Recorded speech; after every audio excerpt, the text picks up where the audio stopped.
A bounty was put on Grey Wolf's head, and that's how I came to hunt him in the mountains. Mountains so high they tickled the nether regions of heaven.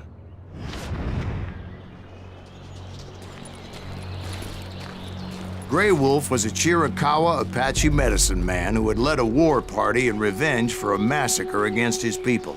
The U.S. Army had attacked his tribe during his daughter's sacred sunrise ceremony, and the slaughter was unspeakable. I understood his anger, as there's nothing more traumatic than seeing those you love die in a cruel and painful death. Right from the beginning, I couldn't shake the feeling that Grey Wolf was watching my every move. He led a band of young Apache warriors who wanted retribution and were more than willing to die for him.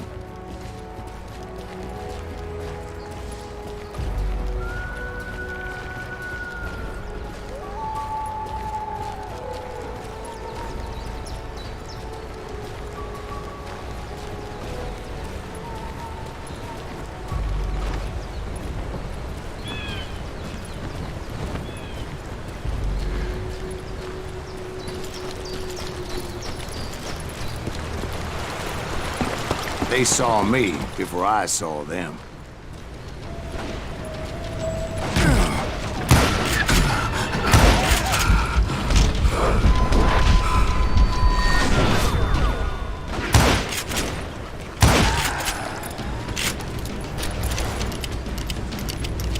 And it crossed my mind that maybe this wasn't such a good idea.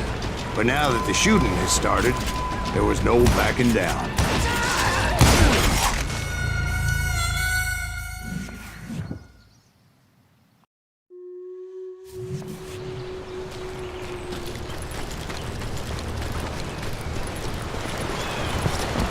They saw me before I saw them.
Rugged country, the winter home of the Chiricahuas, and that's why they had retreated there.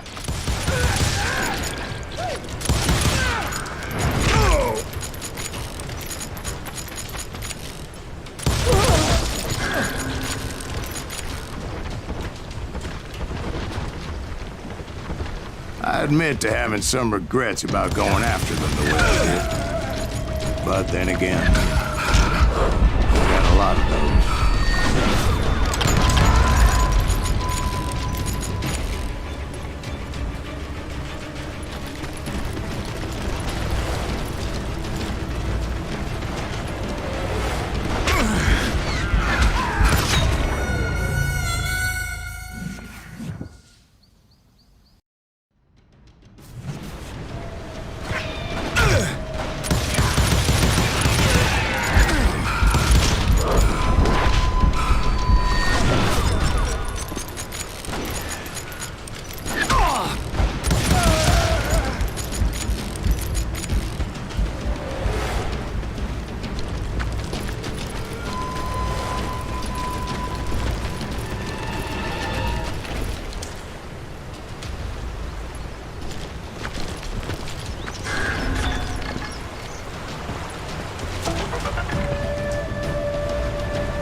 find Grey Wolf? Not at that moment, but I did find the entrance to their hideout.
A deep crevice that led to a deeper cave.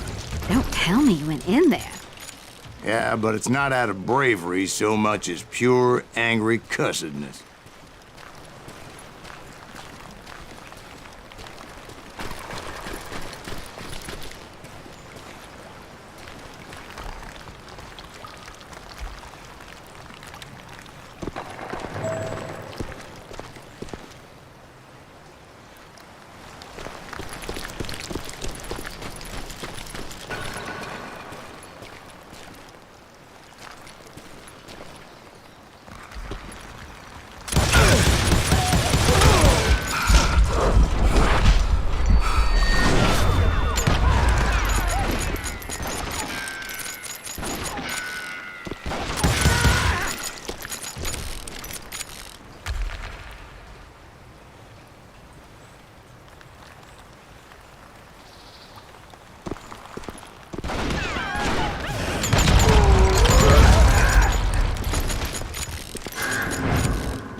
See, back then, I had a stubborn streak a mile wide, and I wasn't about to back down. So it was like pitch black in there? Actually, it was pretty well lit. They had torches on the walls.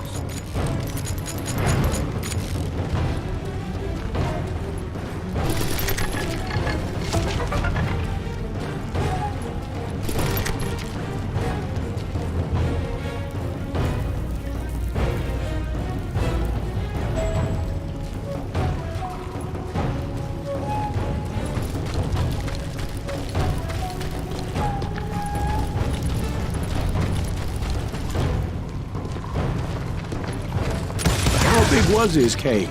Big as hell, Ben. Chiricahua had hid out there during the Indian Wars.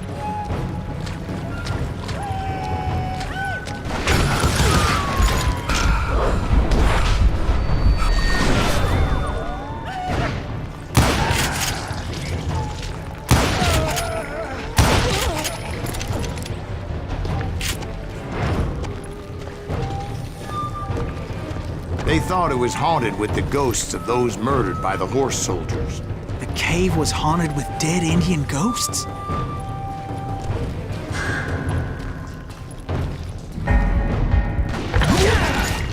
To be honest, I was more concerned with the live ones than the dead ones.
How come you know so much about engines? A few years back, I was married to two Mescalero women. At the same time? Yeah, they were sisters. Polygyny is traditional among the Mescalero. So what happened? Oh, I had to get out of there. Those girls never shut up. Both of them nagging at me all the time. Drove me half crazy. Haven't seen them since. No, I mean, what happened with Grey Wolf? Oh, well, I pursued him into the Cave of Death.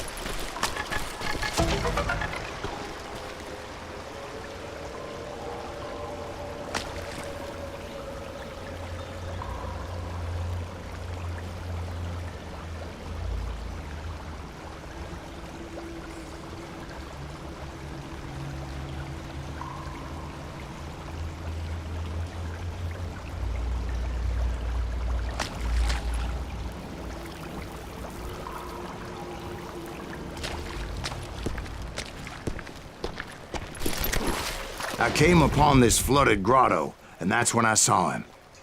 He came to me unarmed and unafraid. His voice echoed in the shadows, and I sensed he meant me no harm. You carry great darkness in your heart, and if you do not release it, it will claim your soul. The sound of his voice put some kind of ancient Indian spell on me. As his story unfolded in my mind, You will come to this place again and kill many more men, and the darkness will grow until it consumes everything that you are. The soul will have no remedy. I have endures.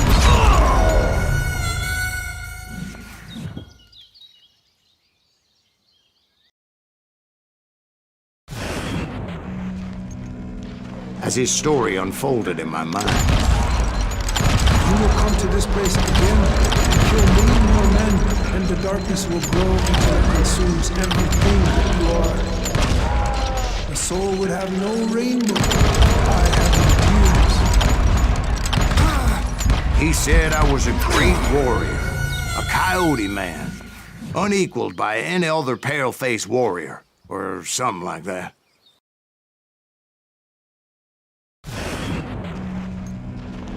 As his story unfolded in my mind, You will come to this place again and kill many more men, and the darkness will grow until it consumes everything that you are. The soul will have no rainbow. I have no tears. he said I was a great warrior, a coyote man, unequaled by any other pale-faced warrior, or something like that. The snakes will bite shadows of your past until it poisons your heart, and an echo of the song of the dead summons the spirits deep from within the mountains.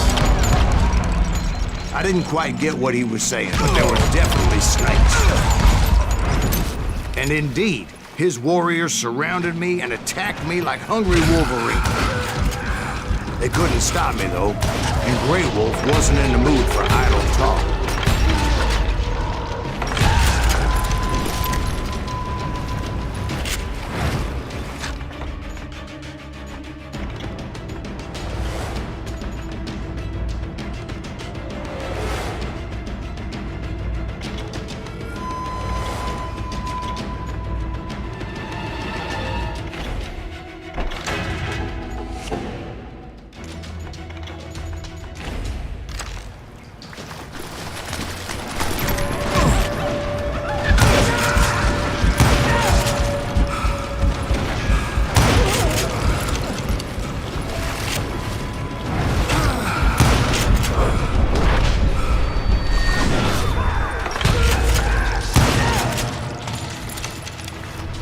I swear I couldn't see any way out of this trap. But suddenly, one just appeared. Kind of like a miracle.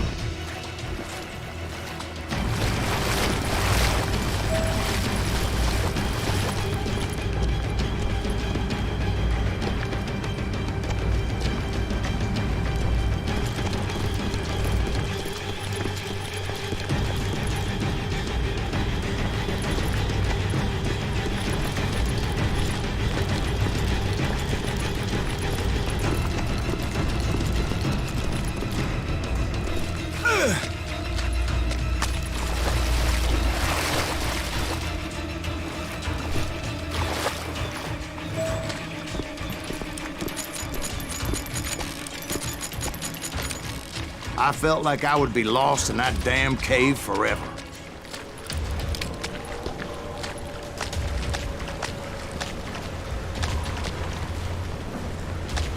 Finally, I found myself back outside, perched on the edge of a precipice, overlooking a thundering whitewater river. To get where I was going required several leaps of faith, but no way in hell I was turning back.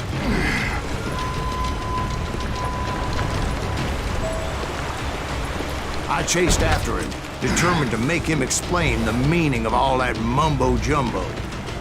Mumbo-jumbo's right. Are you making this all up as you go? A few details may be fuzzy, brother, but I am relating exactly what happened to me.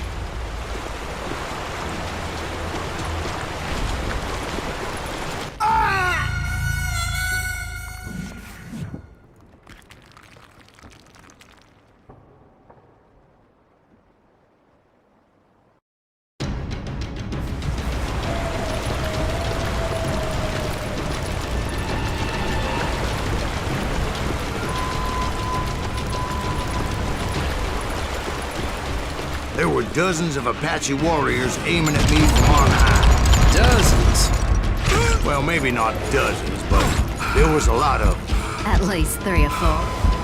Well, more than that, little lady.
I had a steep climb up creek ahead of me and scrambled up those rocks like a mountain goat.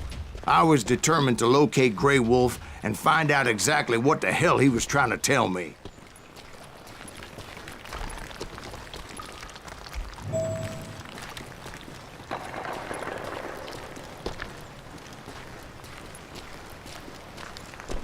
And wouldn't you know it, that crafty son of a bitch led me right into a trap. What kind of trap?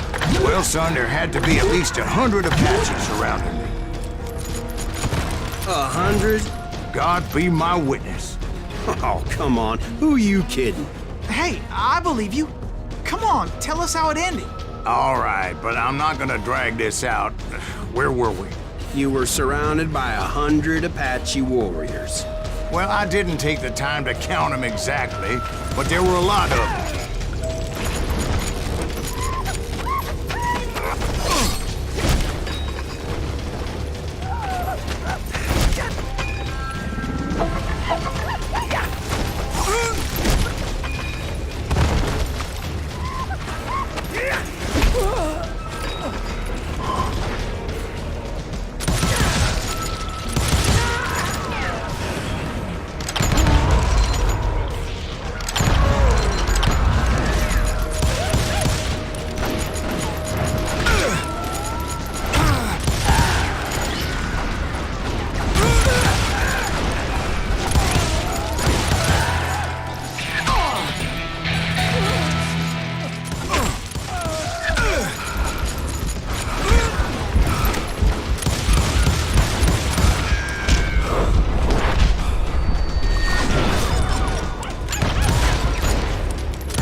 In the end, a path appeared before me that I had not seen before.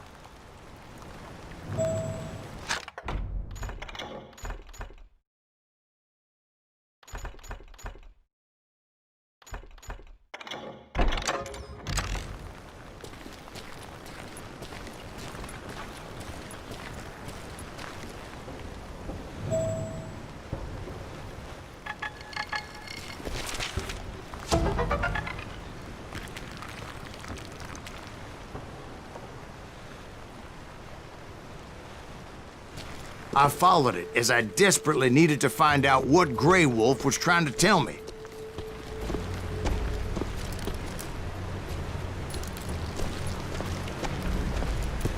But it was like that son of a bitch disappeared into thin air.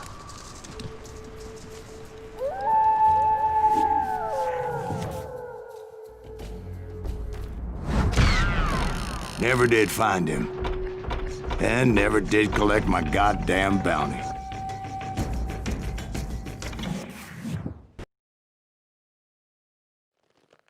Thank you, darling. It's interesting how the truth can sometimes seem, might malleable, depending upon your point of view. Like how those dime novels make you out to be something you're not? Jack, don't be starting trouble. No, he's right. They do tend to exaggerate. Did they exaggerate your part in taking down the Daltons? Well, I was there in the flesh, boy, so I saw what happened firsthand.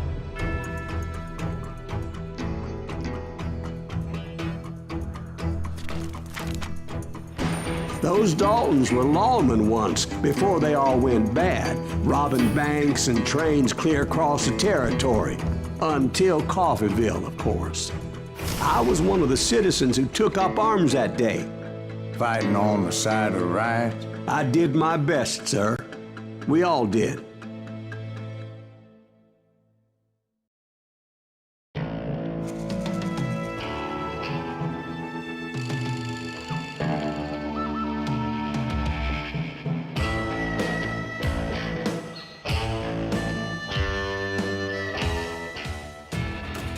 It was early morning.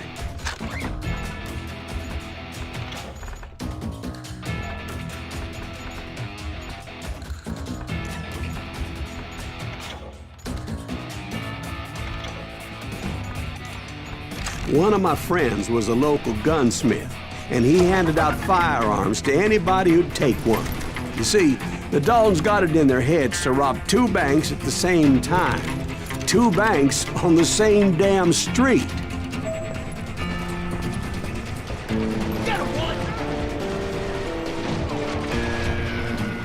Story was Bob Dalton's girl was always writing him about how he had no ambition. Oh, you're nobody next to Jesse James, she'd say. Finally, the bastard took his brothers to Coffeeville just to shut her up. Right. It's always the woman's fault. Well, the locals recognized the Daltons right off. Before they could get away, half the town took up arms to defend their property. He got us a hero. Put some holes in him!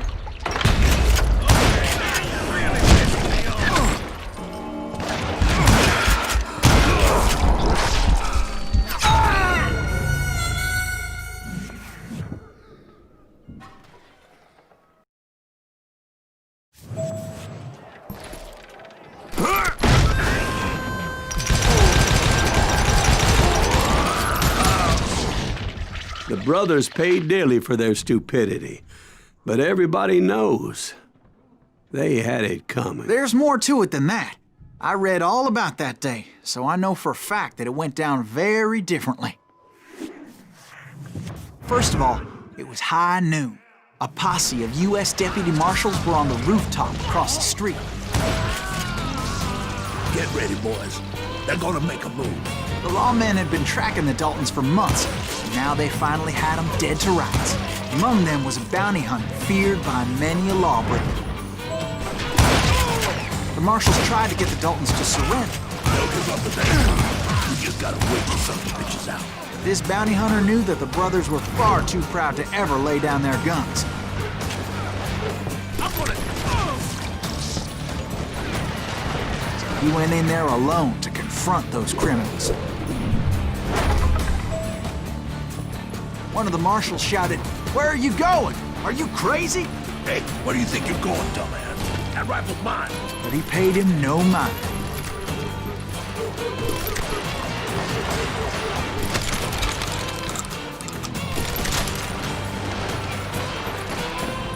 He saw a way to get around to the back of the bank.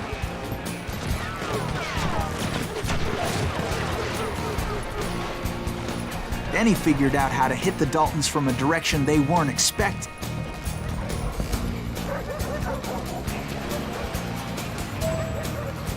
From above. Fortunately, a water tower was right there. A moment later, he was climbing up a steep ladder, laughing at danger as he did.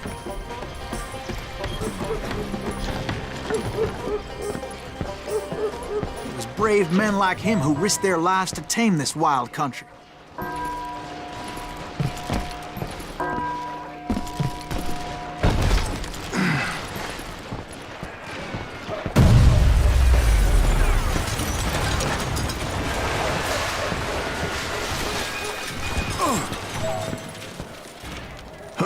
We've got company.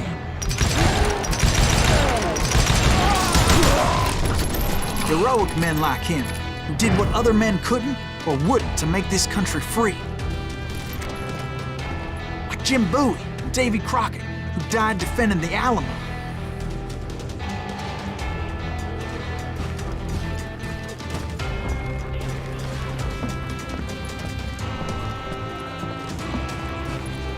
Is that Silas Greaves?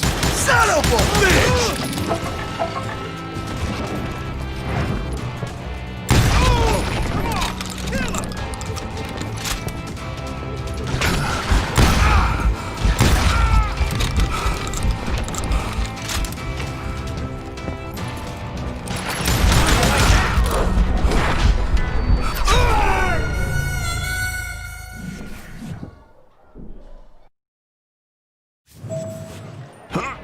We've got company.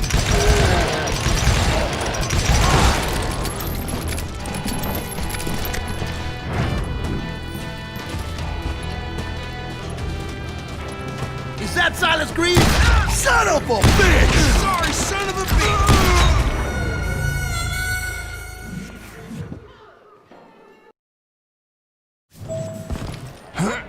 We've got company.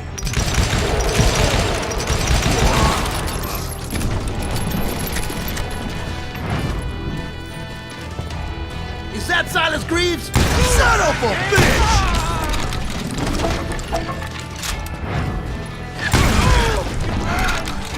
Can't hide forever.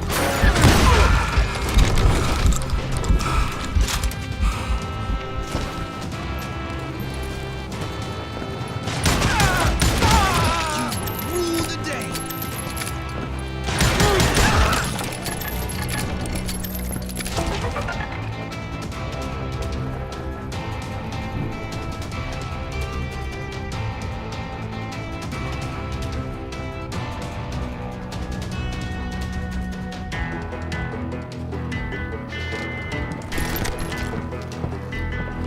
Over there!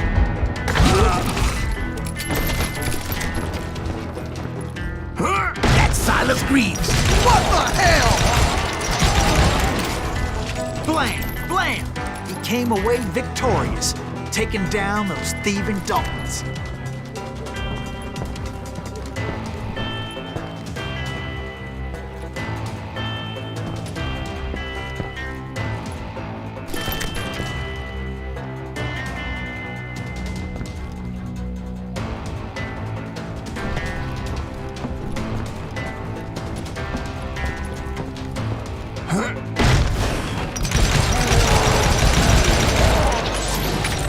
His name is Silas Greaves, and when the dust finally settled, he was the last man standing. Sorry, kid, but that just wasn't the way it happened.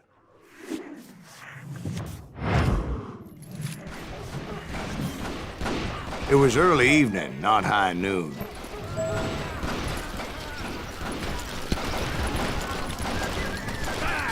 I was late to the party and Coffeyville was already up in arms. The Daltons blew up a safe and were all set to hightail it out of there. Those pathetic deputies surrounding the bank were dropping like flies.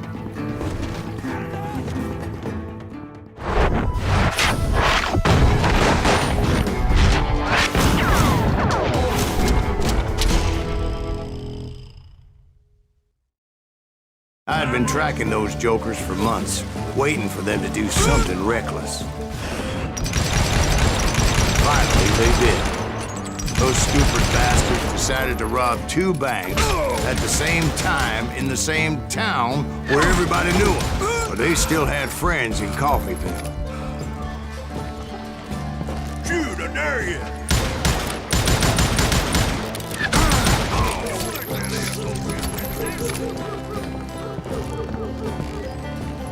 Waste your bullets. Go ahead.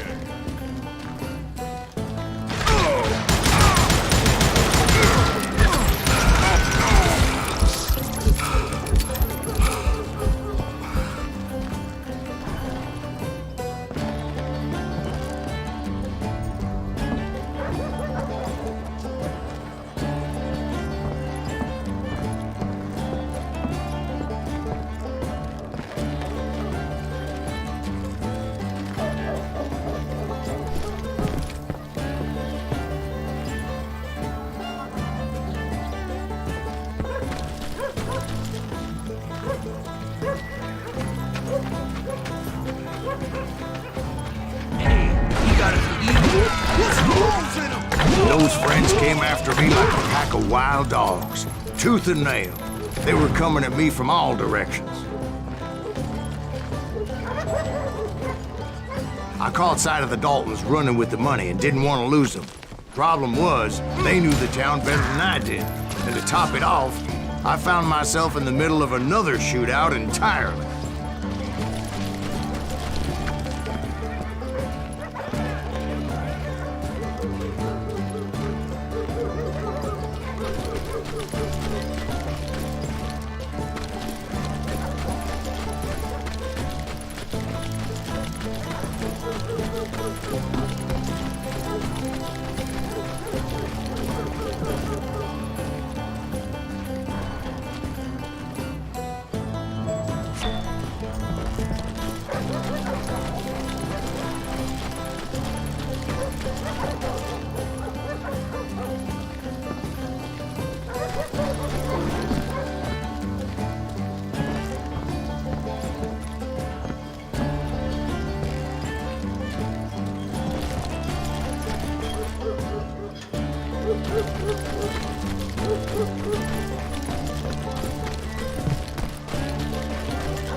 Did the Daltons hole up in somebody's house? No, it was the Smiths, I believe. They were cousins of the Daltons, and they were shooting at the Browns, who were shooting at the Daltons, which wasn't any surprise, because those 2 families have been feuding forever. And since the Joneses are related to the Browns, they shot at the Smiths, pissing off the Heimhoffers, whose daughter recently married a Smith. Well, bullets were flying every which way as all the old feuds in Kansas caught fire all at once. There was a hell of a lot of pissed off people in Coffeyville that day.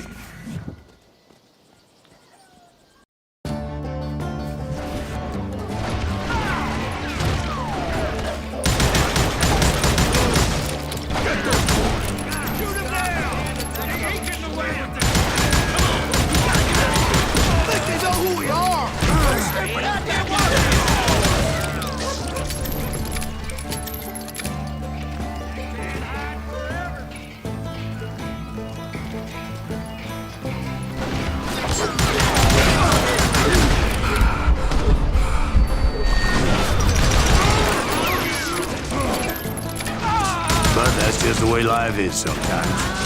Shit happens.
The Dalton boys knew I would never give up.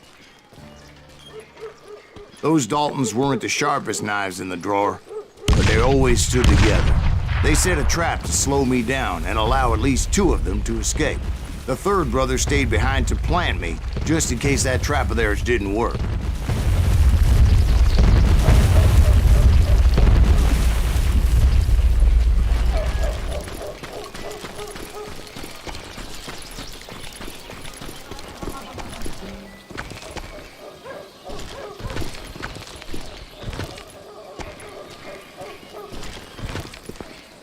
It was Emmett, the youngest, and he decided to stand his ground and face me down.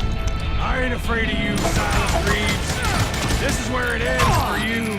He was determined to protect his brothers. I understood how he felt. Taking me on all by his lonesome wasn't exactly a recipe for a long life. Let you where you stand.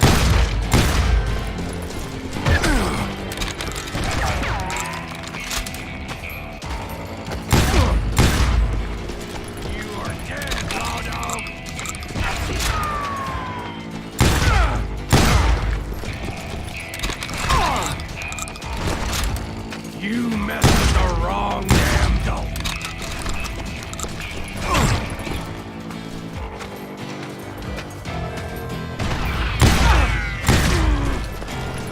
Tear you apart.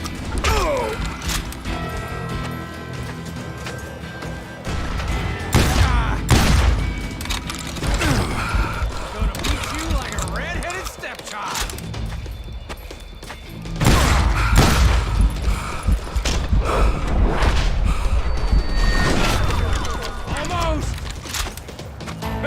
I'm gonna cut you in half! But Emmett Dalton survived the robbery in Coffeyville. He's the only Dalton who did. They say he was shot 23 times. Well, Dwight, who do you think put all those damn holes in him?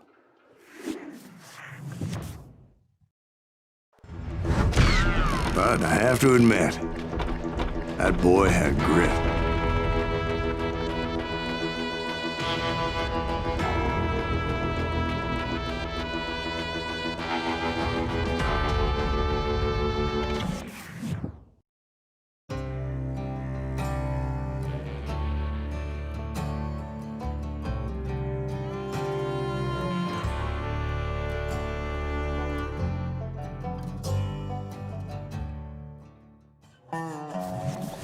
We'll get those suckers! It took me a couple of days to track the Daltons down.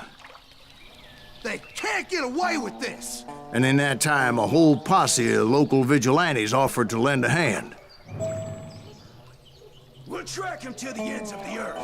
They seemed as determined as me to find those outlaws. But as we headed into those swamps, it was like I had my own private army.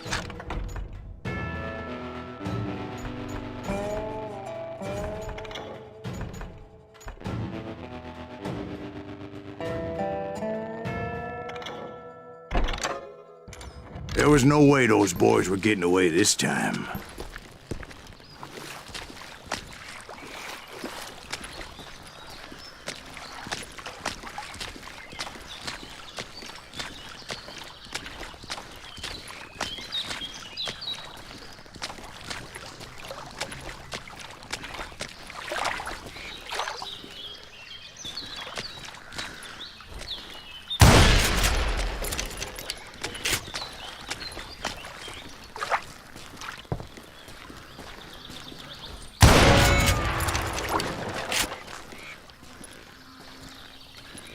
It was early fall, right? Beautiful time of year. At least you had the weather on your side. Not by my recollection. It was damp and foggy as hell.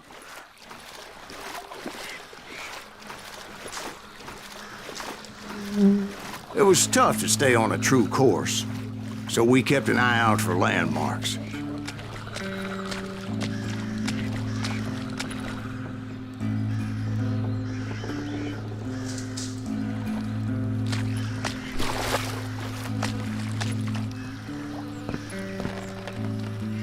It was autumn. The maple trees were in full color, red as blood.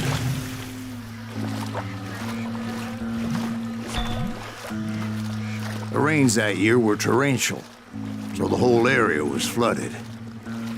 The vigilantes had spread out wide, and pretty soon I couldn't see anybody.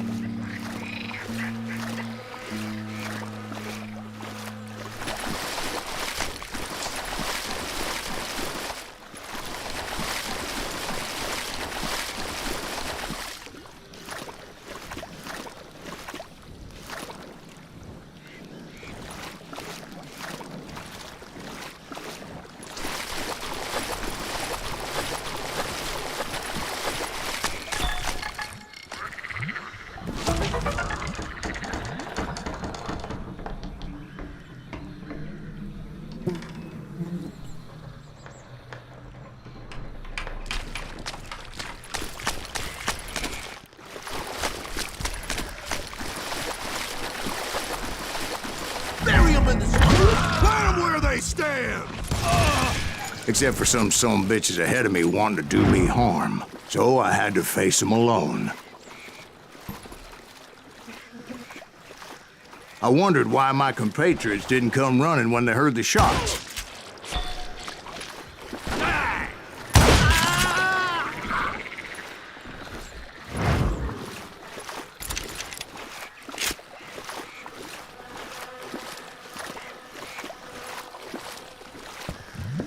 So did you find the Daltons? Not yet, but I did have the questionable pleasure of meeting a few of their friends.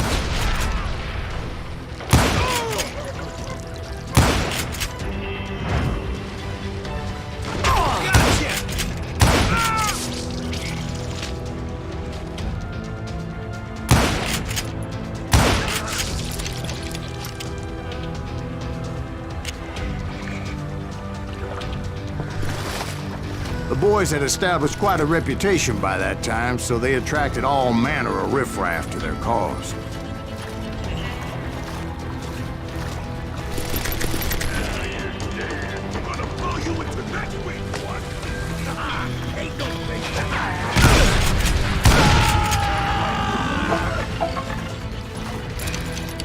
You ready for a belly full of buckshot?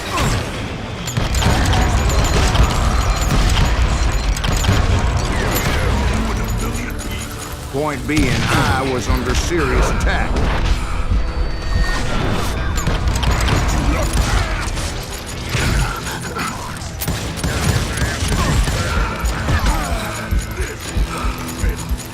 I'm gonna cut you in two. And my reinforcements was nowhere to be seen.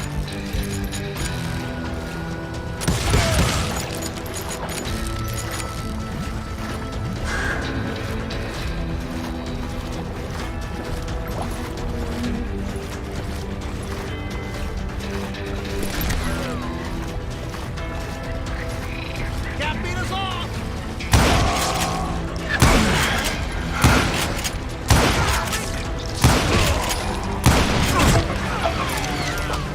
God damn you, Reed!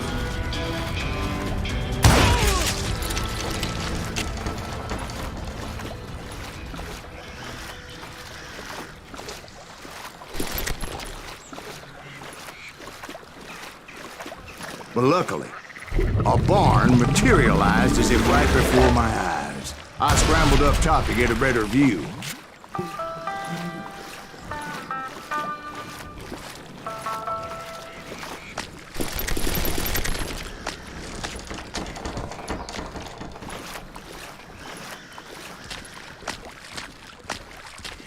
But just ended up falling inside. So, how did you get out?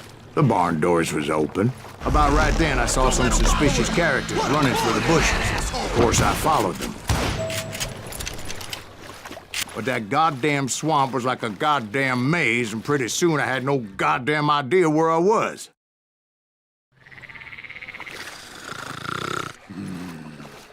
Steve? So I just started walking, and pretty soon... Oh.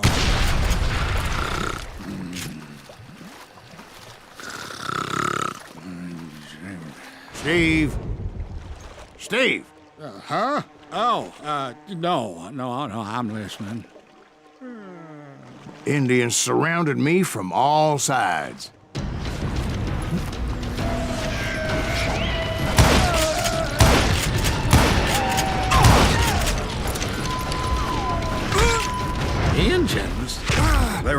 friends. No.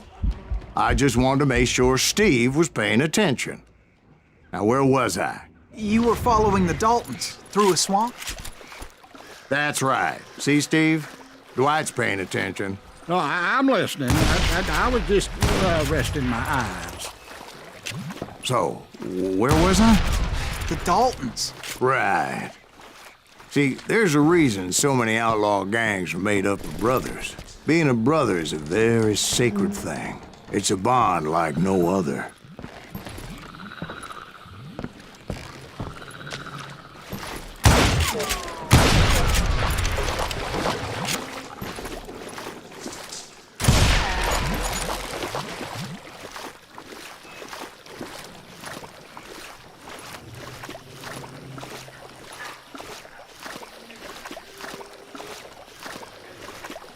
Bounty hunter! Stop that, son bitch! So did you ever find the damn Daltons? Not yet, but I did find a few of their cousins. You Kansans breed like rabbits. More Smiths or Heimhoffers or who knows what. But hell, what's more important than family? I'll bet Ben knows what I'm talking about.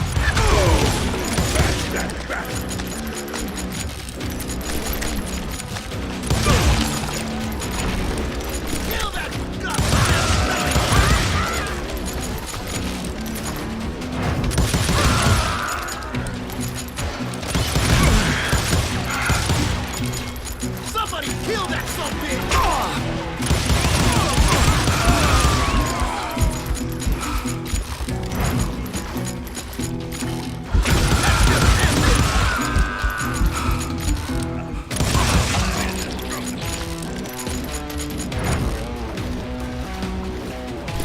You can't get me. You won't need it. He has it coming. Oh, so you're hiding too now. Now you're in trouble.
Death is coming for you. You're gonna have to do better. I knew those Dalton boys were out there somewhere, standing together against anyone who would threaten them.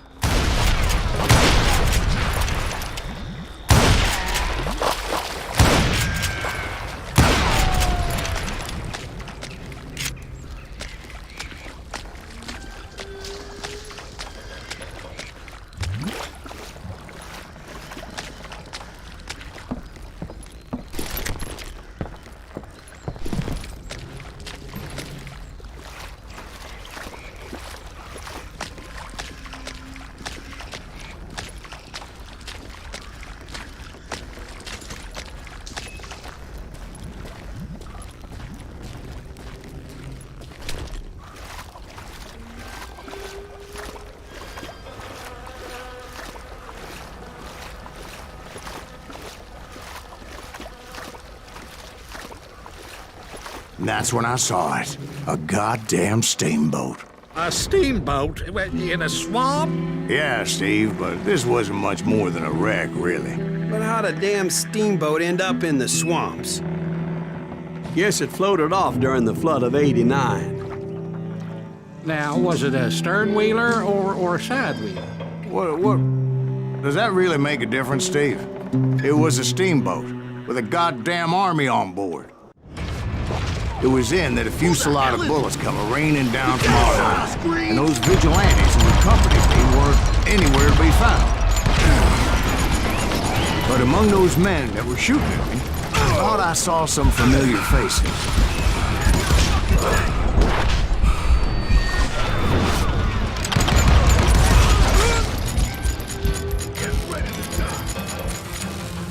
Put a bullet in it!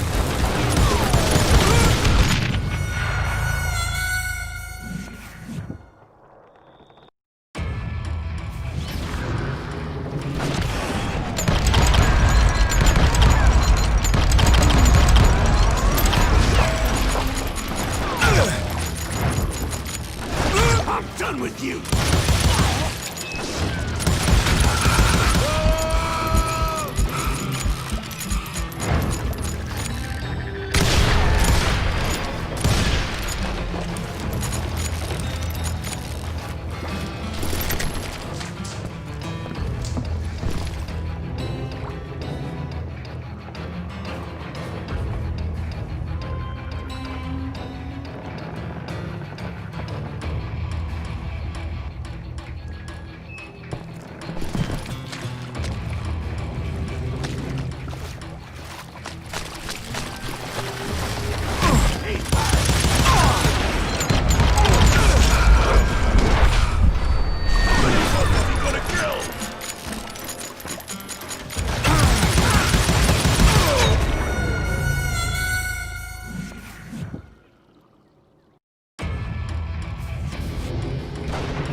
Somewhere up there, the Daltons were waiting on me.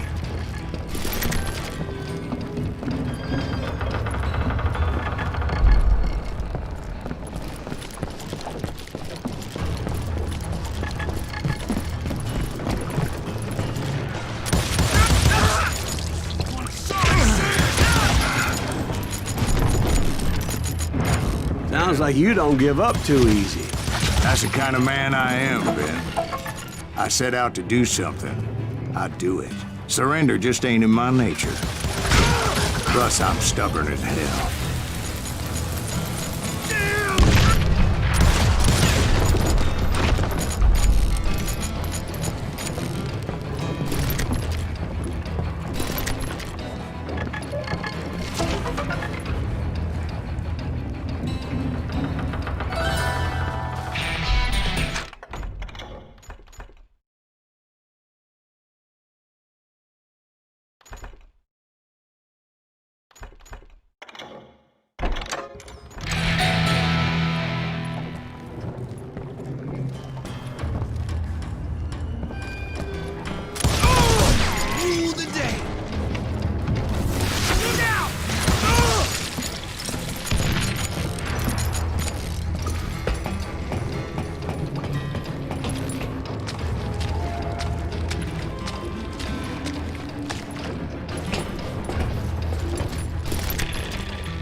Right about then, much to my relief, the vigilantes finally arrived. Their leader motioned at a cabin in the middle of the top deck, pointing me directly at the Daltons. I finally had them, after months of dogged pursuit.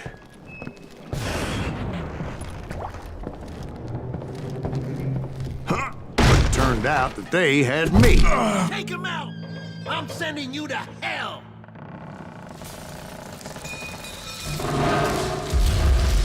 The Daltons had played me like a fiddle. Apparently, the vigilantes were on their damn payroll. They didn't just want to shoot me. They wanted to burn me alive. But finding my way out of a burning labyrinth proved to be quite a challenge. It was a riverboat, right? I mean, it's not like it was a goddamn ocean liner. Well, yeah, but I was in a Did you fight. hear about that ship that's gonna launch next year? Largest one in the world. You're well, talking about the Titanic. If you ask me, it's too blessed big. I don't think it'll even float. So anyway, Don't be stupid, Steve. They know what they're doing. They say that the Titanic is unsinkable. oh God. But getting back to that steamboat, how'd you get off it, Mr. Greaves? I took in a lot of smoke that day, so I admit my recollection might be a bit hazy. But somehow I managed to finally disembark. It was time to settle this once and for all.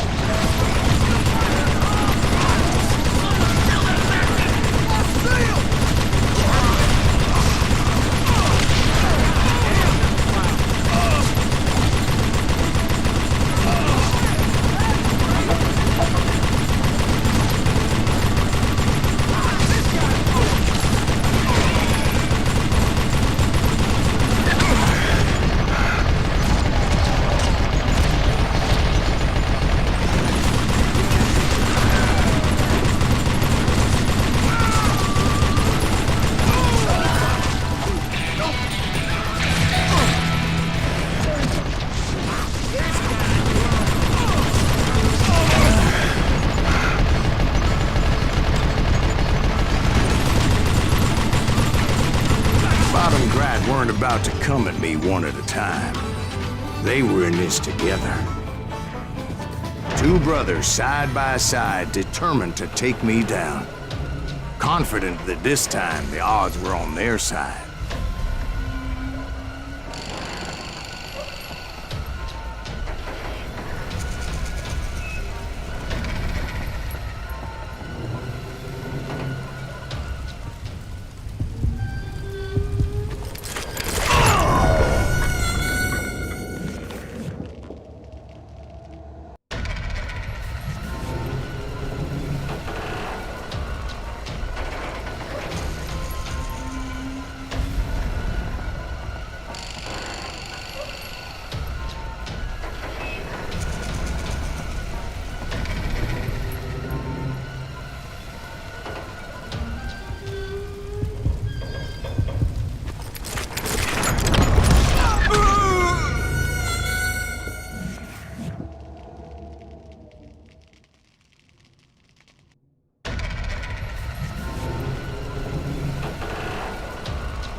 They got it wrong. A sad end for those two. If they'd only known that Emmett was still alive despite his wounds. Paroled 14 years later, he moved to California and sold real estate and lived off the legend of that fateful day. And the tragic death of his two brothers.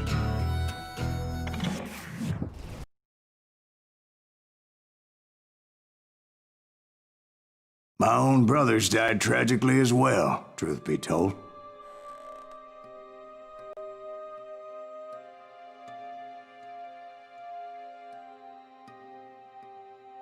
It was 1868, and me and my older brothers were pulling a tidy profit running cattle into Juarez, Mexico. One night after my brothers retired for the evening, I found a little poker game in a cantina with a couple of cowboys. And I just couldn't lose. I even won an old Spanish coin that had to be 100 years old. Well, I was mighty pleased with myself the next morning as my brothers and I rode for Texas. But before we crossed the border, those cowboys caught up with us. It was Johnny Ringo, Roscoe Bob Bryant, and another asshole named Jim. They wanted their money back and everything else we had, including our lives, as those boys didn't want us coming for them later. Bob put that old Spanish coin in my mouth and said, "I won't have it said that I left you with nothing, boy." Well, those horses bolted, and there we hung as those bastards rode away. The branch finally snapped under the weight of the three of us, but being my older brothers were bigger and heavier, they were already dead. And right then I swore to myself that I would avenge them. Ringo you know about. But Bob eluded me, until I heard he was riding with the Wild Bunch.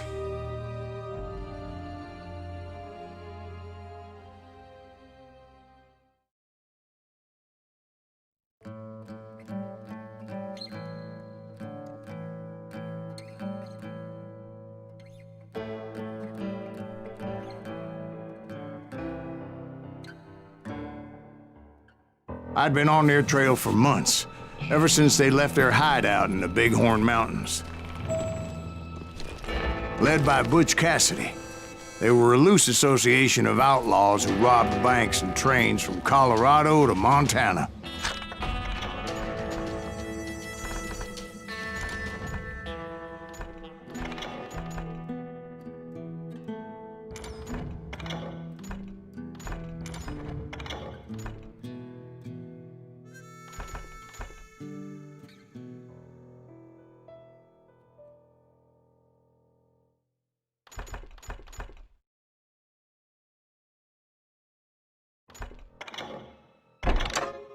Among them was the Sundance Kid, and that murderous hombre I was tracking, Roscoe Bob Bryant. Were you a part of that giant Pinkerton posse after the Wild Bunch? No, boy. A circus like that would have slowed me down. Besides, I wanted Bryant all to myself. I'd heard about a large shipment of gold being transported to Wilcox, Wyoming on the Overland Flyer. I figured the Wild Bunch would likely hit such a treasure, and by God, I figured right. They blew the bridge with the intention of forcing the train to stop. Well, I assumed the Wild Bunch was likely in the still intact part of the train high above, so I had no choice but to make my way up through the passenger cars dangling down. I was determined to make that sumbitch Bob pay for what he did to my brothers.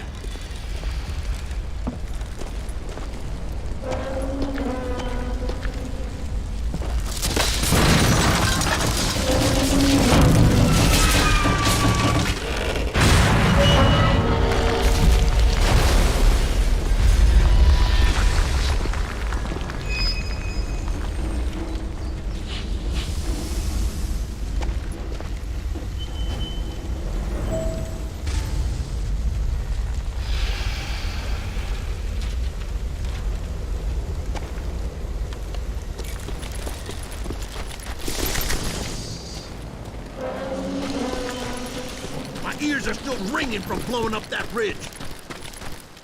I made my way off unscathed and came upon a few members of the gang and had no choice but to disband. From there, I had to negotiate an even more precarious route.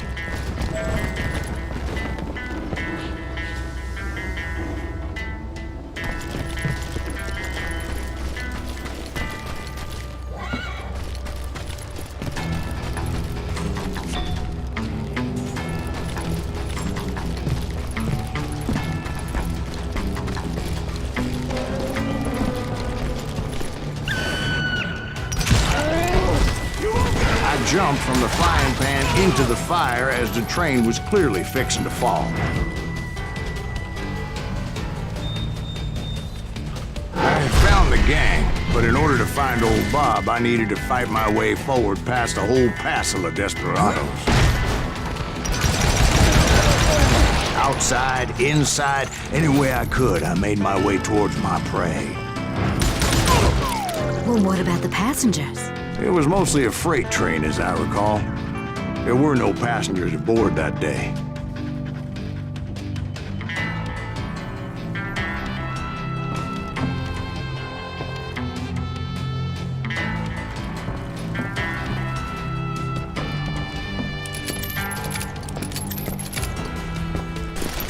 Yeah, you know you can't be.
Just killed Red?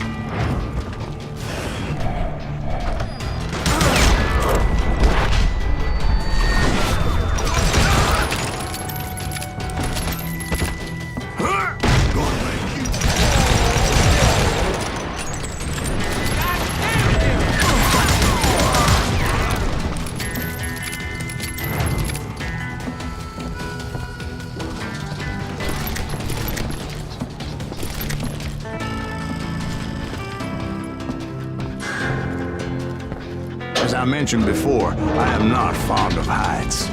But I was too busy dodging bullets to worry about falling to my death.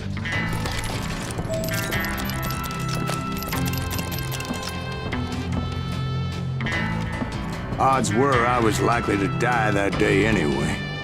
So I was determined to take down as many of those bastards as I could. Damn you!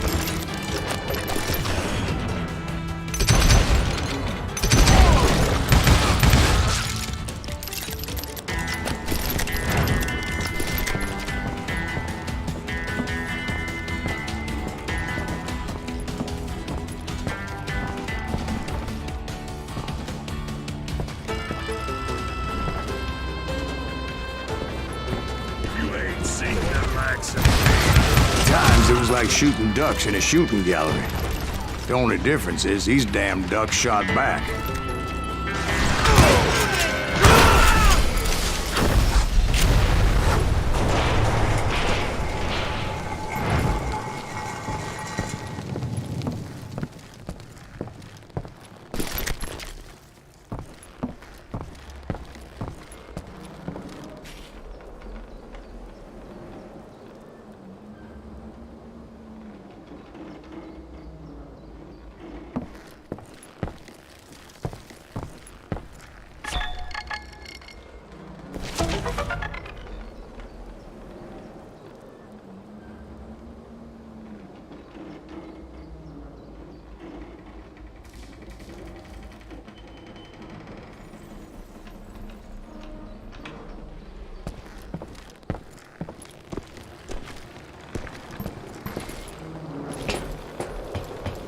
I kept hoping the law would show up and give me a You hand. mean like that giant Pinkerton posse that I read about?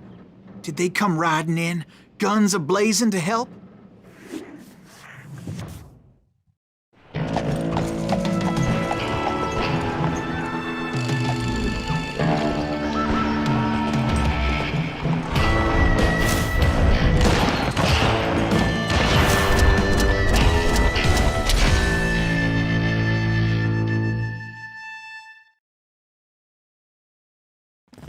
Help?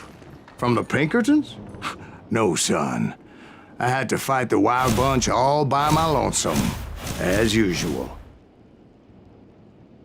Who the hell is that? Jesus! Take cover! Retreat! Retreat!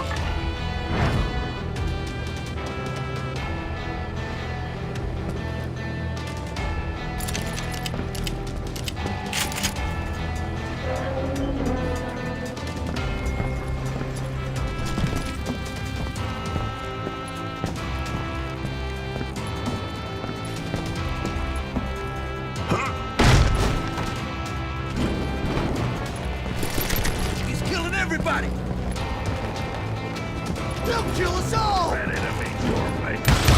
You got this, you fool!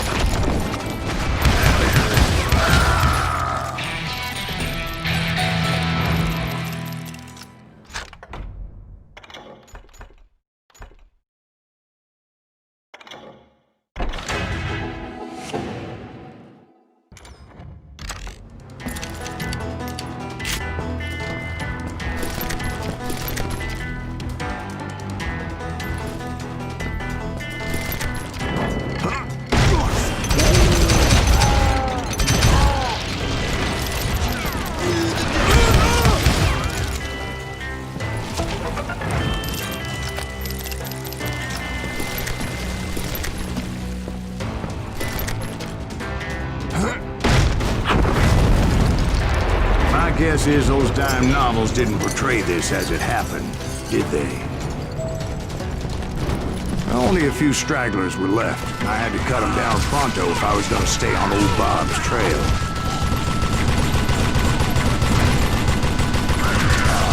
You can't fight our ticket price!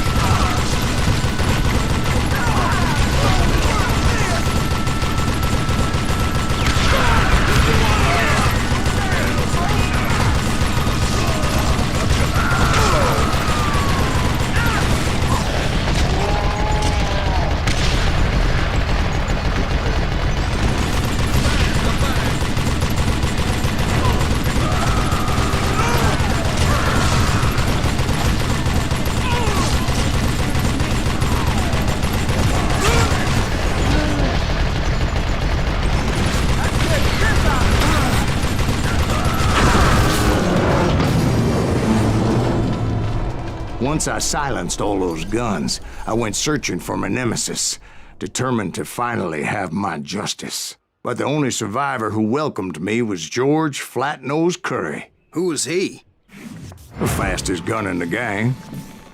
Right after Sundance, I mean. And Kid Curry, and maybe Elsie Lay. Though some folks might dispute that.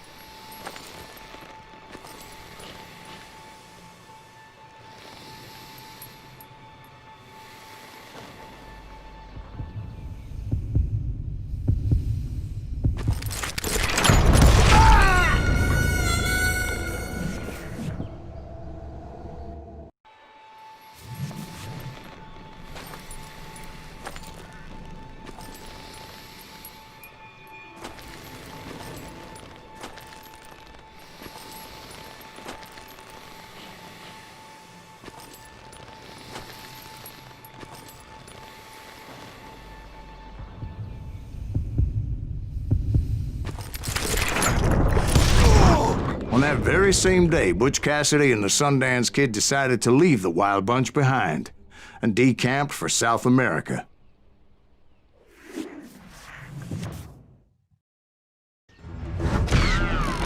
They ended up living down there for many years, but I'm sure you already know all about that.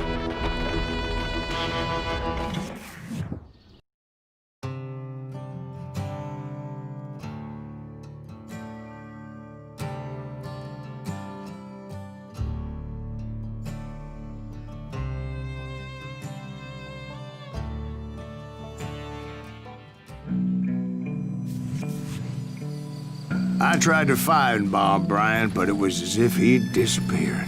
Sometime later, I heard the Wild Bunch was back together. Kid Curry escaped from jail, and now he was running the whole shebang. So I took to their trail, as I was still in pursuit of my brother's killer and hoped that he was back with him.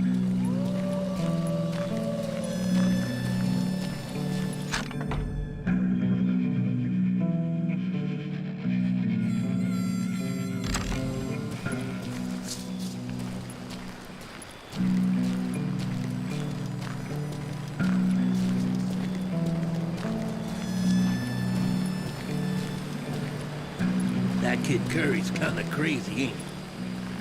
Don't let him hear you saying that. Anyways, I tracked those boys to a camp right outside Parachute, Colorado.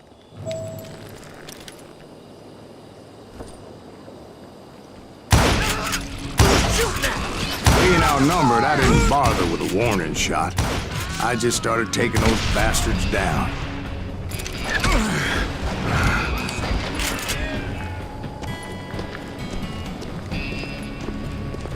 That's it for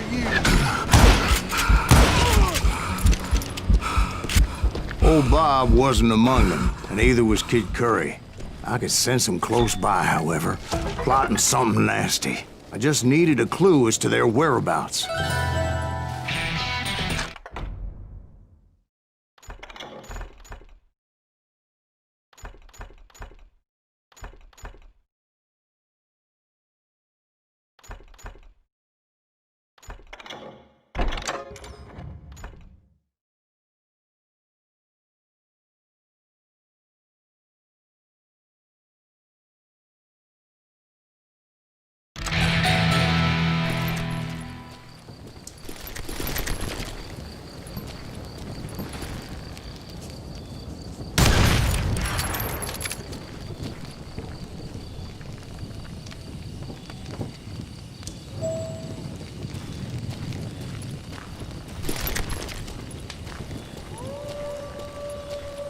And I found one.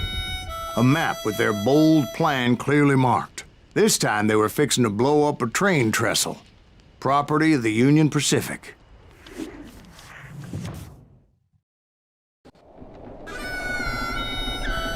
The plan clearly indicated how they were fixing to undermine several of the weakest wooden supports.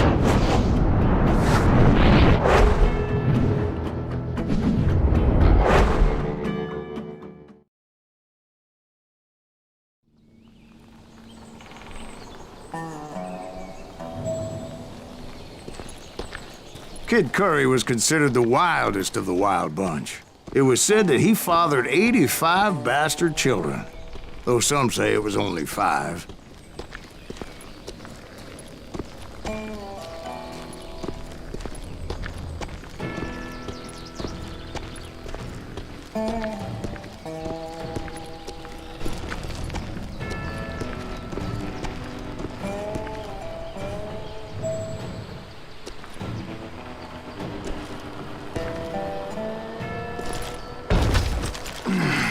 Kid Curry had bragged to a whore how he was gonna rob a train heading to the U.S. Mint in Denver. And that whore, Fat Sally, she told me.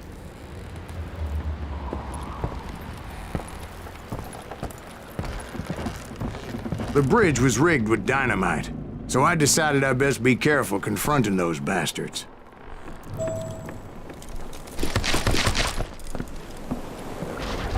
A moment later, I saw a ladder that somehow had escaped my attention. Don't you blow us up now. Don't worry, I know what I'm doing.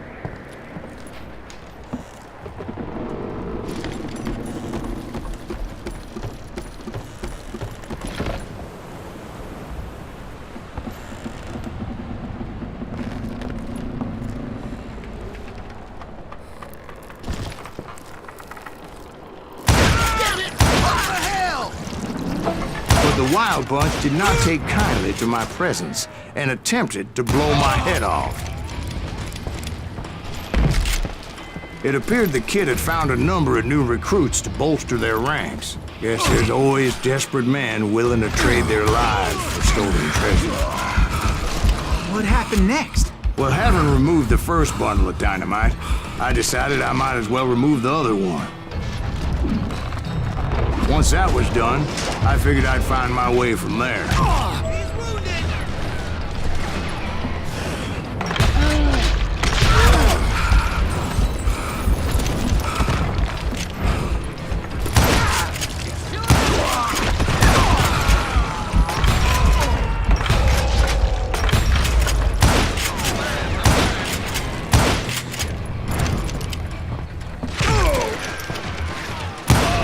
Killing me.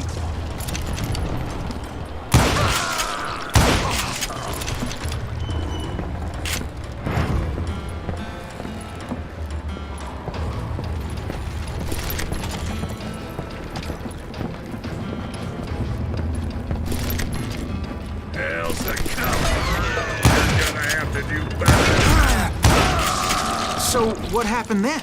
Had to remove more of that damn dynamite.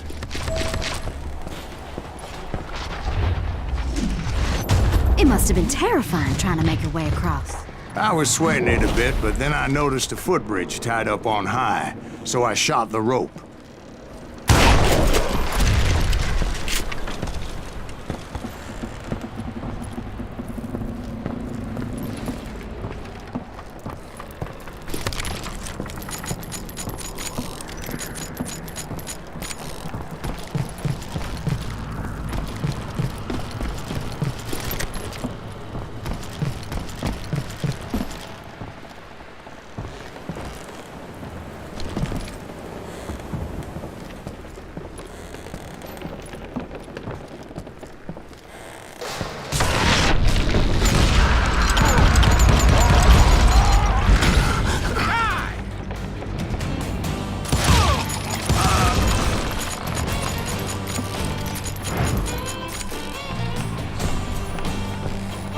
So that was all the dynamite? Funny you should mention that, darling. As actually, there was a fourth charge impeding my progress. Once I removed it, my path was pretty clear.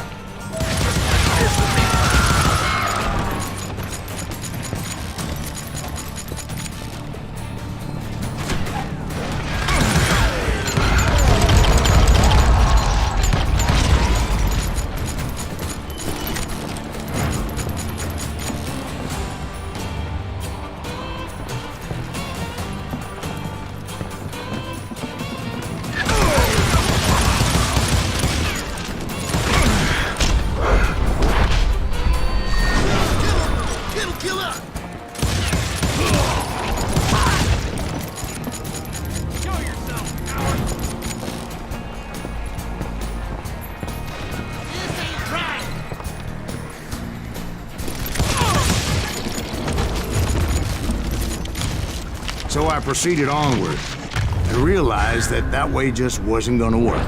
I needed an alternate path forward.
Luckily, I found a cave, and as I made my way back to the bridge, I saw something that concerned me.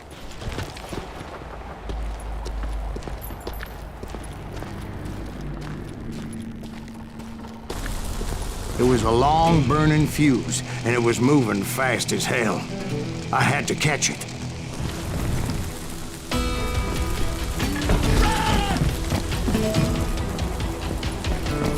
The burning fuse was so damn quick, I had to run like the wind. I almost had it, but no. Thought I was gonna have a coronary when I lost sight of those sparks. My heart was pounding like a sledgehammer.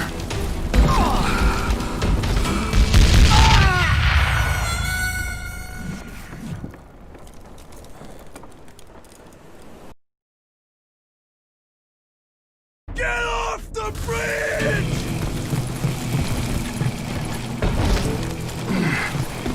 I knew that failure meant boom.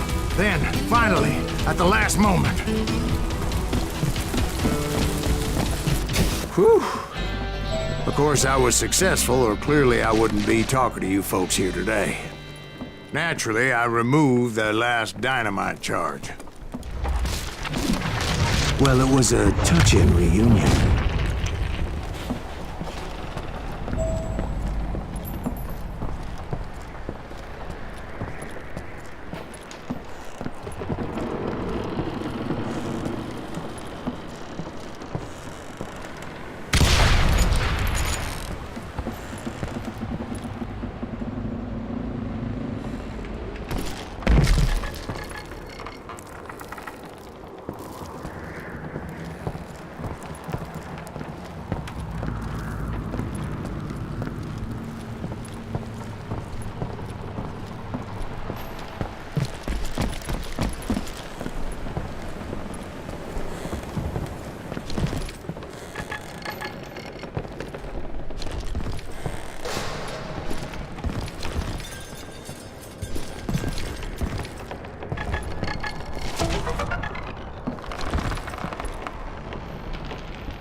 But by this time, I was thoroughly exhausted and dragging my ass, as I was not a young man anymore. Of course, I had to tread carefully. Otherwise, I could, well, die.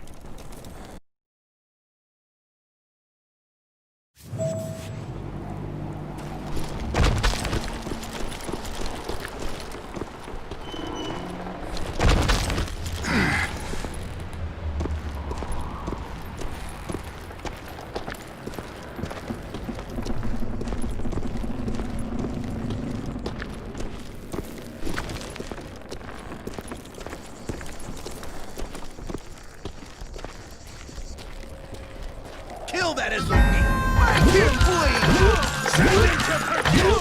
Finally, I found those boys.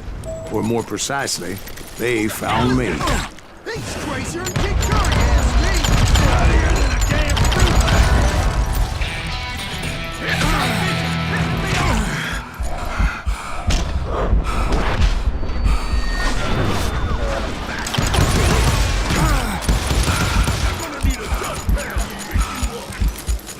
Put a bullet in him.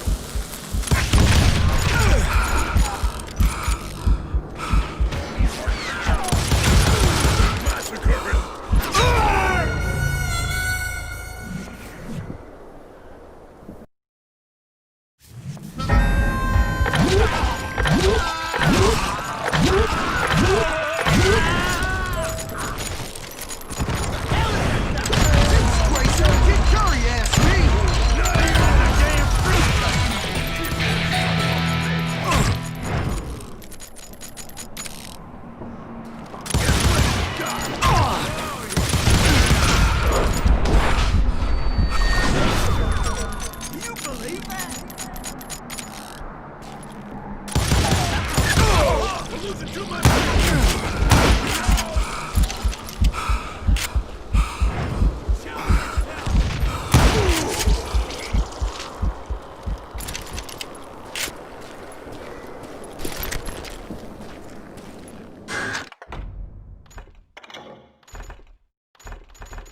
Just when I thought things couldn't get worse, Kid Curry opened up on me with a goddamn Gatling gun.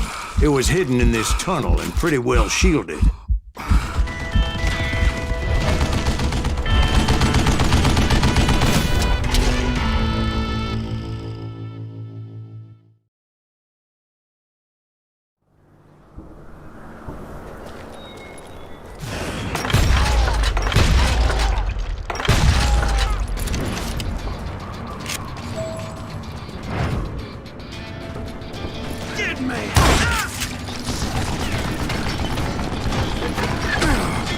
Luckily, I had located some dynamite. I still, however, had my work cut out for me.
Cut you a new smile!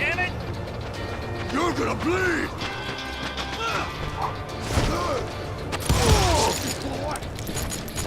Come here! Eventually, I brought that tunnel down. And that's when I met Kid Curry himself.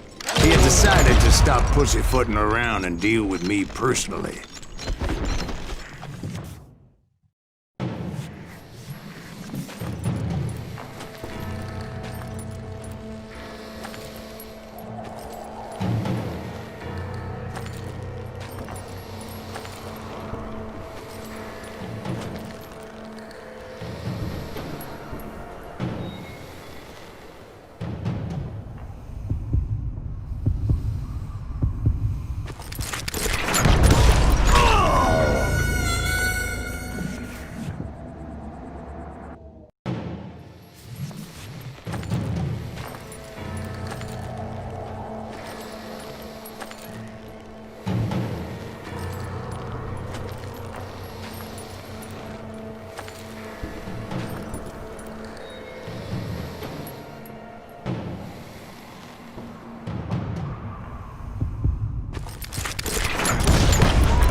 fast as he was. I was just a bit faster. And as he lay wounded, I demanded to know the whereabouts of Roscoe Bob Bryant. He shouted at me. "Is that what this is about? Bob went with Butch and Sundance to South America. You ain't never finding him."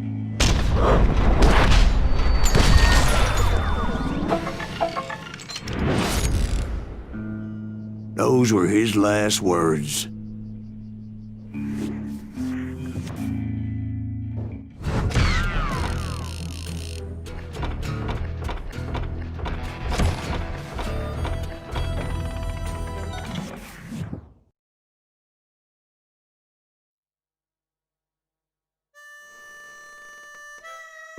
So, Bob Bryant got away? I knew I'd never find him in South America. What about the other killer? Yeah, you kinda glossed over that one. Well, I found Jim not long after my showdown with Ringo. At the time, he was riding with the James Younger gang. Did I neglect to mention that?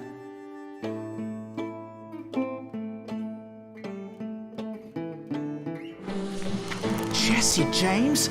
The greatest outlaw who ever lived?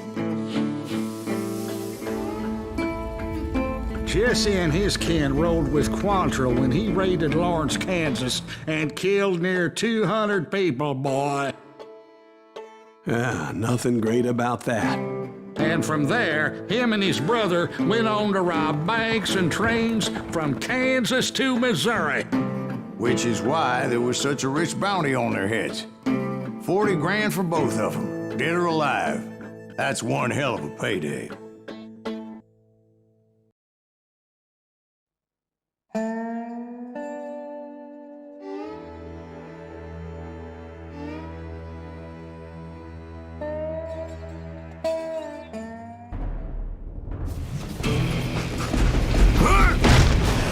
I confronted them as they were robbing a train. Bullets were flying at me from every which way. But I knew I'd have to fight my way forward if I was gonna find this Jim.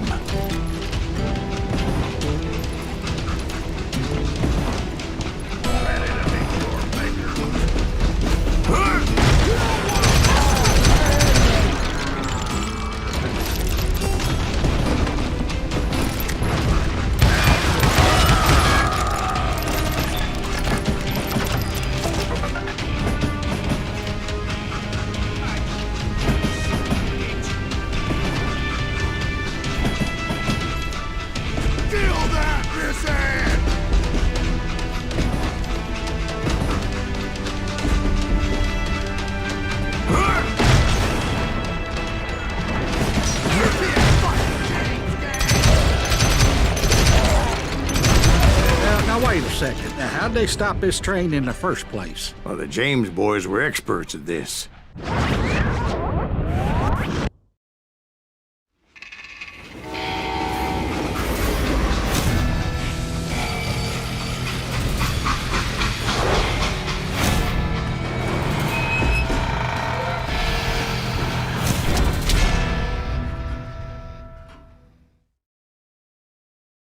They hopped a freight train, having heard there was a big payroll in the express safe. So, I hopped the same train.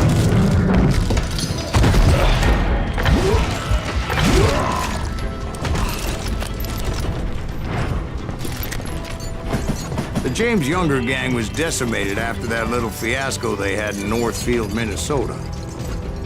So Jesse needed more men and took on the killer I was after, along with a host of others. I was hoping to find my man and put a bullet in his head.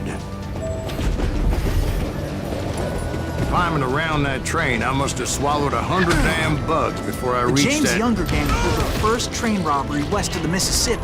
Sounds like you hold them in high regard. Everyone knows they were the most famous outlaw gang ever. And you took them all on by your lonesome. Again. I'm finding this all a little hard to swallow, friend. Well, maybe you need to wash it down with some whiskey. By the way, did I mention that that train was flying down those tracks like a bat out of hell?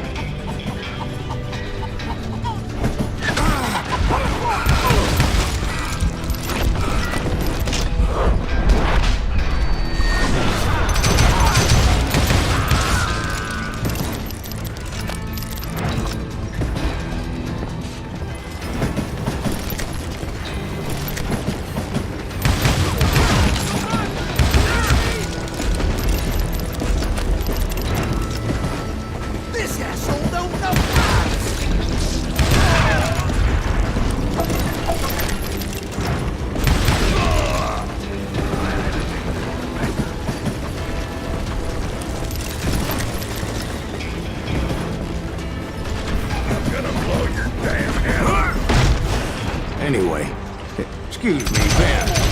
Where would I find the gentleman's facilities? Suddenly I have an urgent need to drain my one-eyed snake. Well, I've had more than a few drinks, and I've been sitting here for quite a spell. Right through there.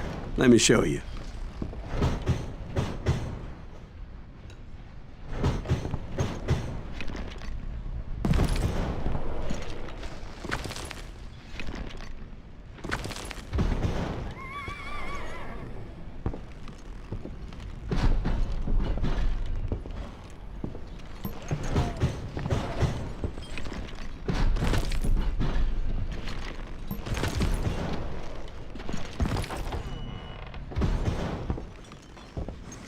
I never heard so much malarkey in my life.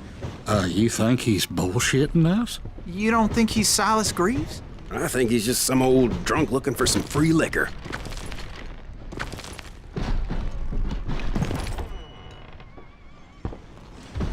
I don't know, Jack. I think I believe him. You don't think he met Jesse James? Oh, you gotta be kidding me. That story makes no sense at all. Jack. I mean, you gotta be 2 bricks short of a load to believe that cock and bull story. I don't agree. Jack, lay off the But bar. you seriously think that tired old man went toe-to-toe with Jesse James? Well, that's better. Did I mention that this Jim was married to the infamous Belle Starr? Of course, I didn't learn that until later. Anyway, I made my way forward the best I could. Around the sides, over the roof.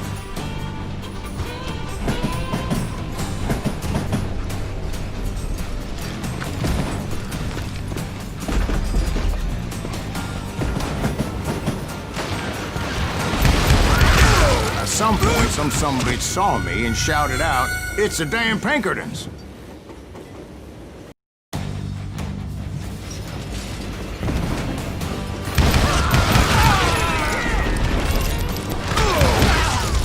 At some point, some sumbitch saw me and shouted out, "It's the damn Pinkertons!" It's a damn Pinkerton!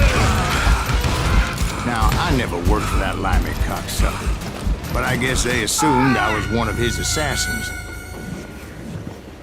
It was a rickety ride and quite precarious.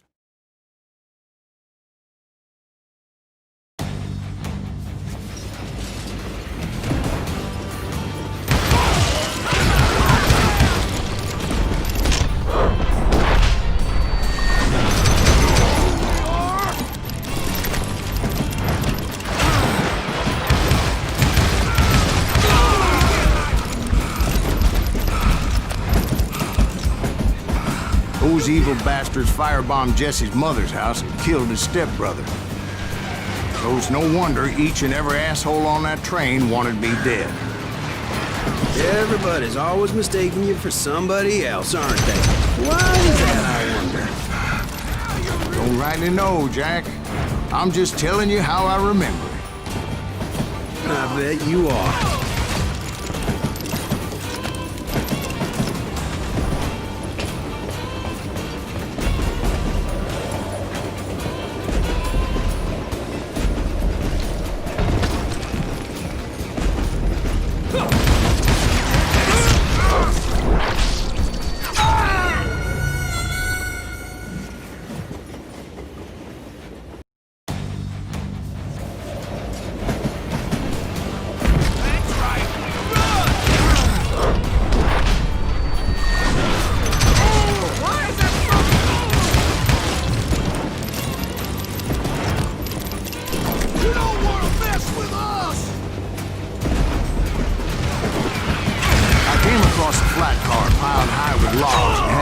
With a creative way to make my way forward.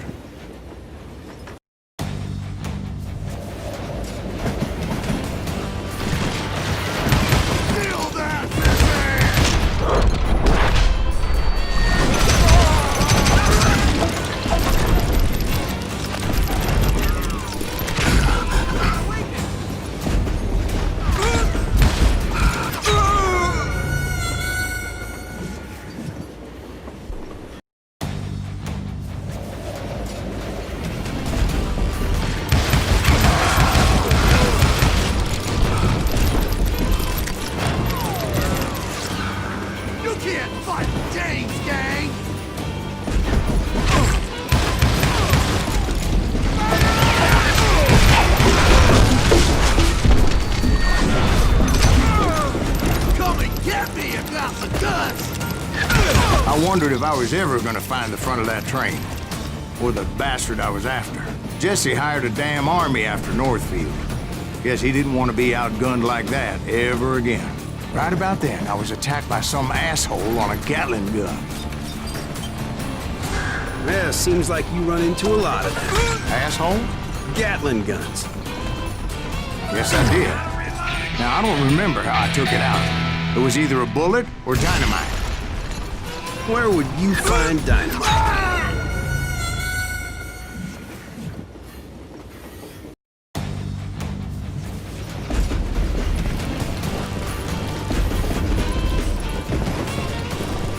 Right about then, I was attacked by some asshole on a Gatling gun. Yeah, seems like you run into a lot of them. Asshole? Gatling guns. Yes, I did. Now, I don't remember how I took it out. It was either a bullet or dynamite. Where would you find dynamite? Does it really matter, Jack? You're messing with the flow of the story here.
was looking for Jim and shooting any son of a bitch stupid enough to get in my way.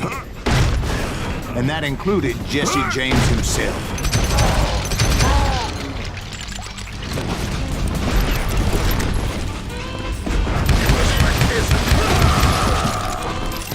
There sure were a lot of men determined to die that day.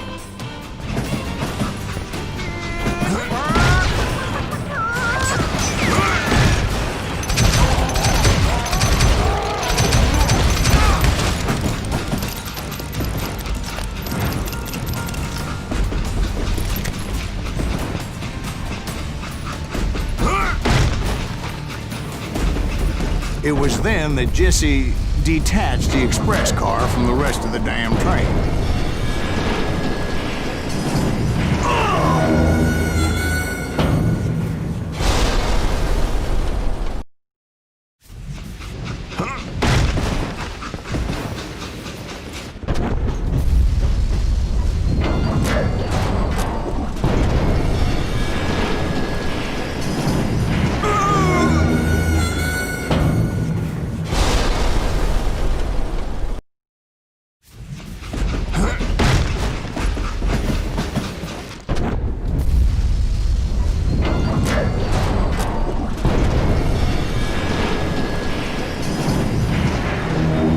I could see Jesse waiting for me, fixing to kill me so he could get away with all that money.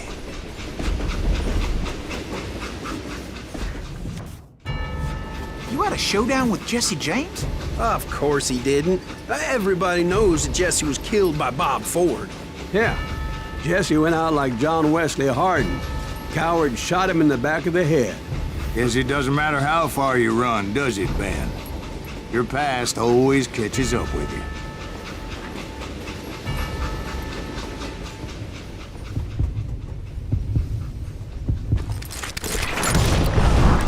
Yeah, I didn't kill Jesse James. Just wounded him bad enough to convince him to hang up his guns. What about that Jim fella?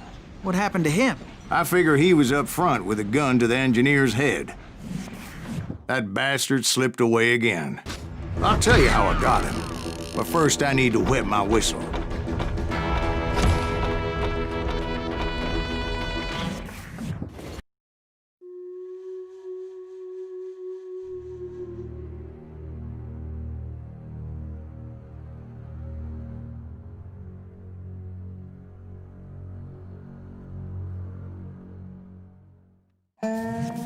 After my showdown with Jesse, I continued to track his brother, Frank, and that son of a bitch, Jim. I followed those bastards into the high mountains as they were going to ground. What mountains would that be? Somewhere in the Ozarks, I believe. The perfect place to hide out from the authorities.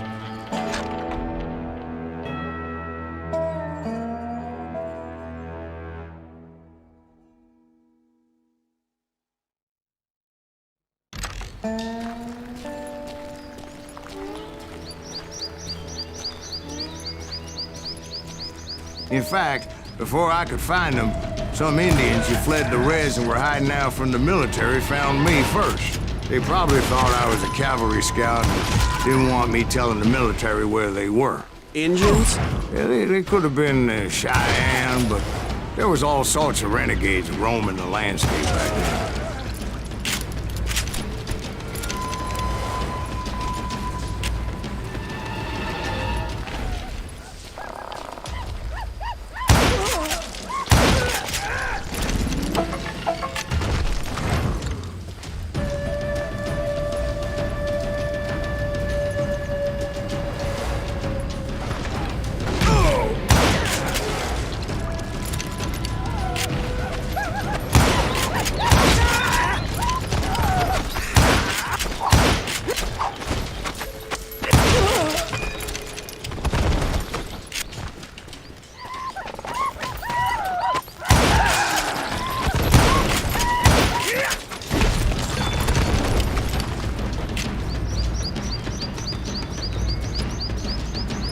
Hey, how about another whiskey, Ben?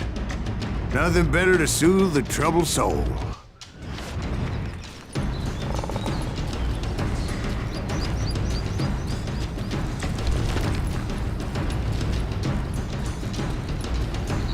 Now, where was I?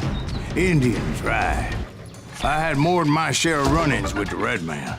Like that time... Did I tell you about Grey Wolf? Yes, sir. You did. Ah, of course I did. In fact, I could still remember that old medicine man's words to me. Jesus Christ, we're back to that again? You carry great darkness in your heart. It will claim your soul. You will come to this place again and kill many more men.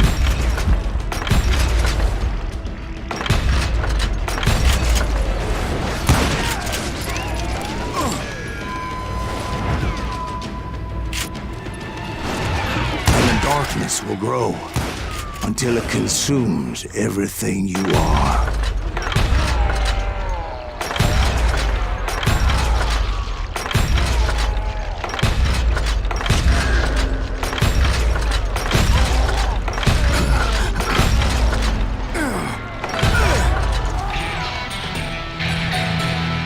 So, did you ever find him? Who? The man you are after. Let me ask you something, Ben. You ever think about death?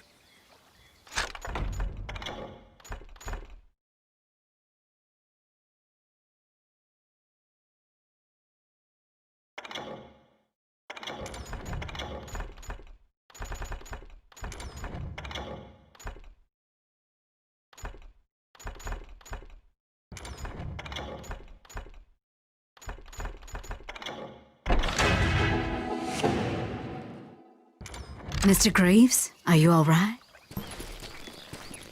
Oh, death. Oh, death.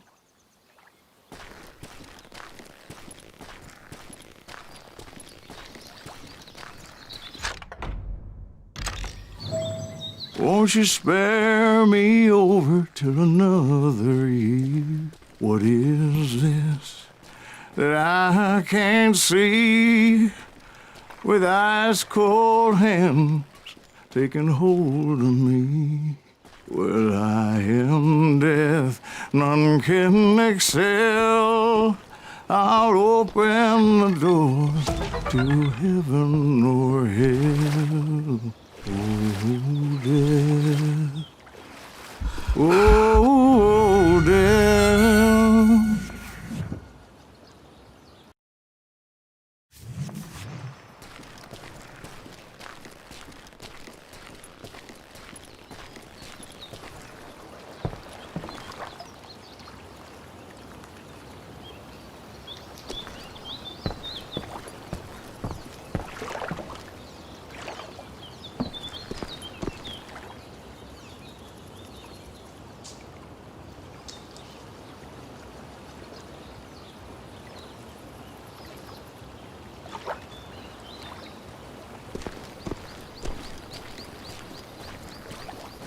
Oh, death, someone would pray. Could you wait to call me another day? Oh, death, won't you spare me over till another year? So, are you gonna answer the question? What question is that? Jim Reed. Did you ever find him? Reed was indeed that son-bitch's surname. That's right, Ben. A despicable character. I remember him laughing like a hyena that cold morning they lynched me and my brothers. He was intent on avoiding my vengeance, but nothing was gonna stop me. Nothing.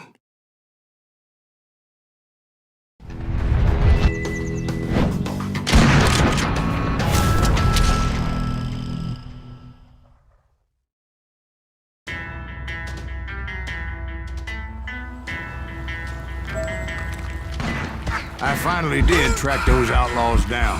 They had long rifles with scopes and were well positioned to pick off any poor soul who came anywhere close.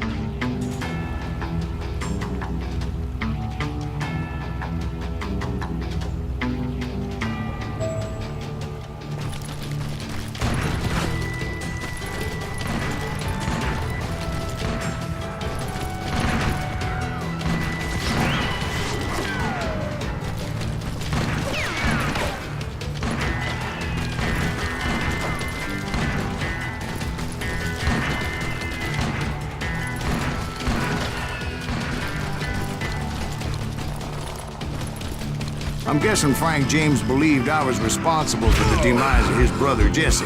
I couldn't really disagree with the man, as I thought Jesse was dead then as well. He backed off as I closed in on him, but he was still intent on killing me. And when I closed in on him again, he backed off again, looking for a better angle on me.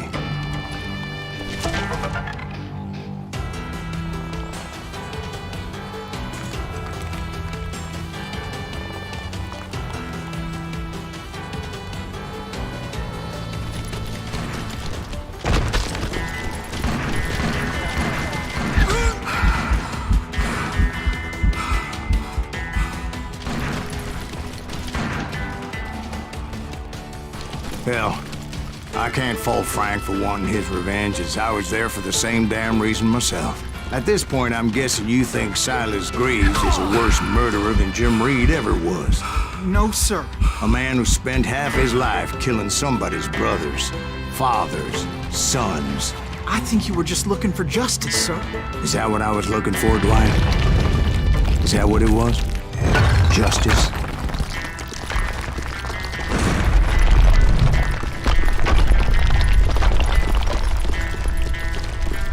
Isn't that why you were hunting the James gang? The James gang. Right. I finally found Frank holed up in his mountain cabin, and he was determined to have me dead. It was a pitched battle that could have gone either way. Luckily, I had some dynamite in my possession. Dynamite? On your person? A few sticks, just in case. It's always good to be prepared. Right. I'm just laying out the facts as I remember them, Jack.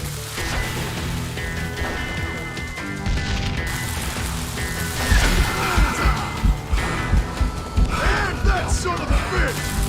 This is gonna hurt! Take him out!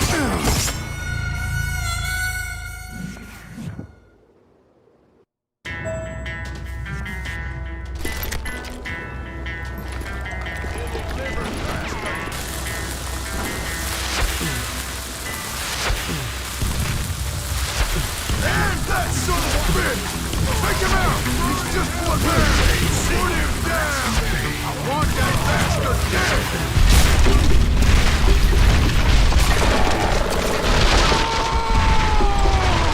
That old shack? Well, it went tumbling right off that cliff. With Frank James still in it? Yes, sir. But Frank James is still alive, living in Missouri, showing folks around the family farm for 25 cents a tour.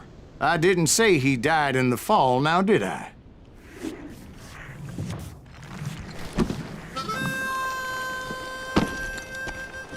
I'm done with this damnable outlaw life! Kill me, don't kill me, do what you will! At this point, I just don't give a shit! I explained to Frank that I had nothing against him personally and that I was looking for someone else. You want Reed? Have at him! I never did like that bastard! I am done here! We parted in peace as Frank pointed out the path to my prey before making his way back down the hill.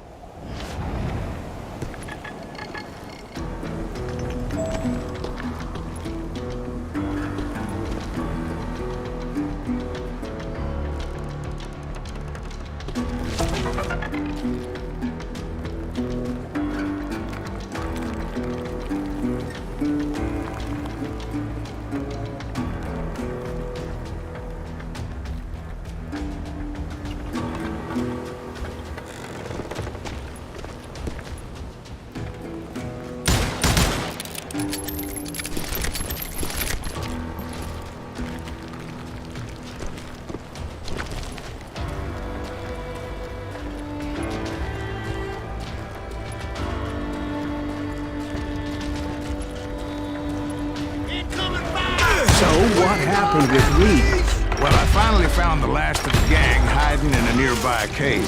First, I had to dispatch the lookouts, as I was determined not to let that murderer escape my revenge again.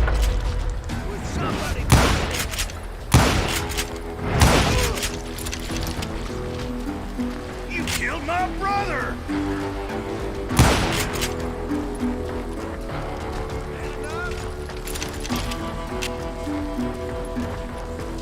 That's a good day to die. But rather than wander in willy-nilly, I decided it would be better to smoke that sumbitch out. "Hey, Reed!" I shouted. "No wonder you're so ornery. Can't be easy being married to Belle Starr. While you're off providing for the family, she's spreading her legs for every Tom, Dick, and Cole Younger. Not an attractive woman exactly, but very friendly. At least she was to me." Son of a bitch! It was then that the last bunch of bandits jumped out of hiding. Why won't this asshole give up? Would someone please kill him?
Would someone please kill him?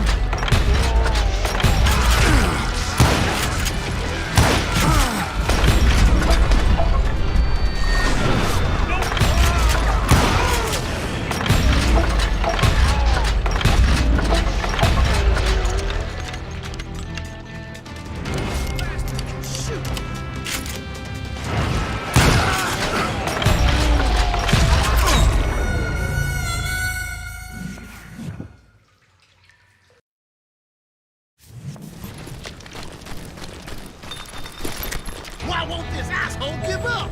Would someone please kill him?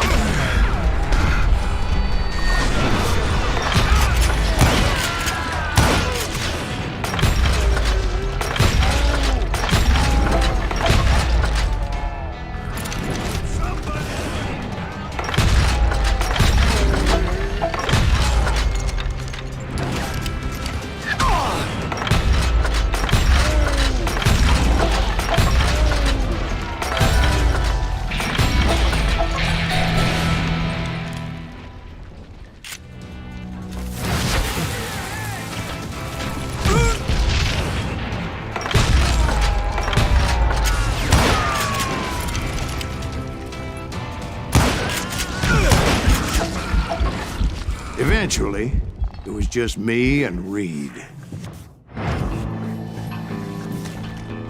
I had waited a long time to face him down, so I could repay him for what he did to my brothers.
repay him, I did.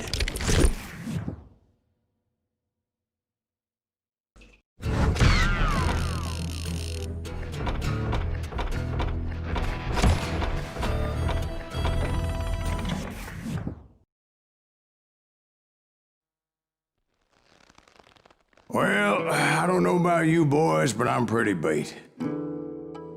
Well, it's too damn bad you never found that Bob character.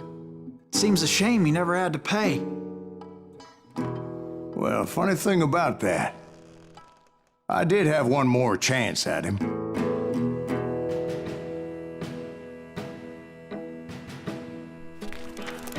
Six months ago, I heard that Butch and Sundance were back in the States and had gathered up some of their old gang.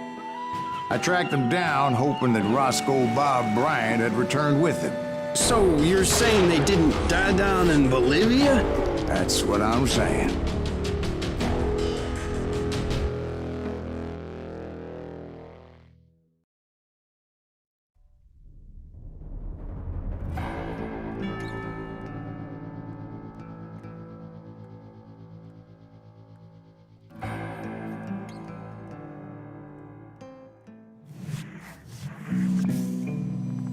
For 40 years I had waited to get my hands on the last of my brother's killers. Not even an army of demons could have stopped me now.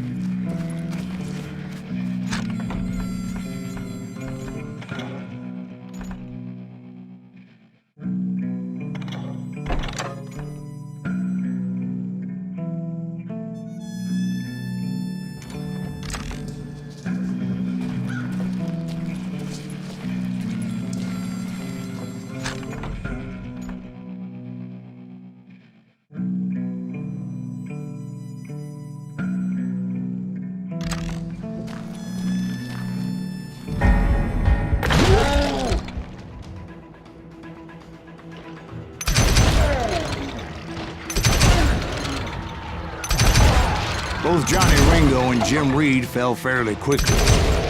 But the last one, Roscoe Bob Bryant, that son of a bitch had managed to escape my vengeance time and time again.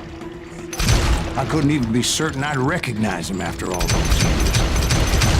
By now, he had to be close to 70. But for all you know, he could have been dead. That thought had indeed crossed my mind, as did others. For instance, did my thirst for vengeance turn me into something worse than the man I was after? By this point in my storied career, I had killed more men than Bob Bryant ever had. I was furious as hell at that bastard for making me who I am. A man with no family, no friends, no purpose except shooting Bob Bryant dead.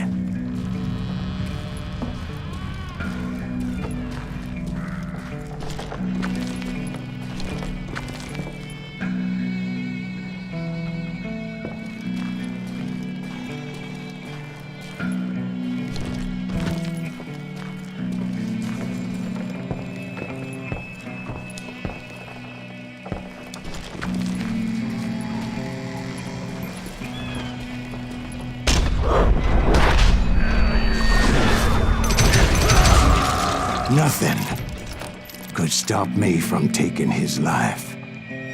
I'd been after that killer forever, from the time I rode with Billy the Kid. But that chapter of my story you already know. Chapter of that fairy tale, you mean? Suddenly it was 1910. There I was, an old man roaming a ghost town dead almost 2 decades.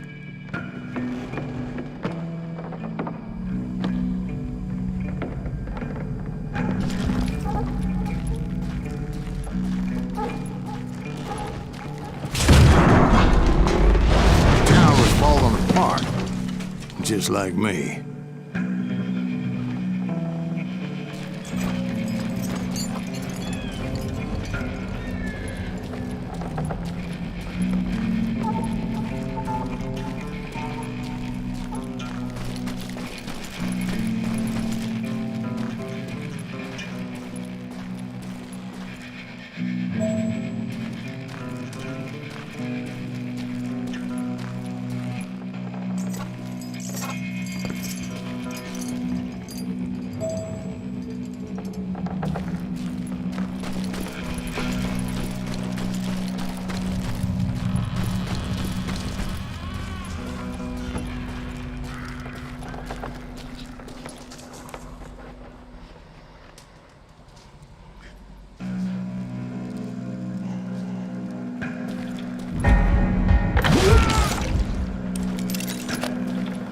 But I wasn't about to call it quits.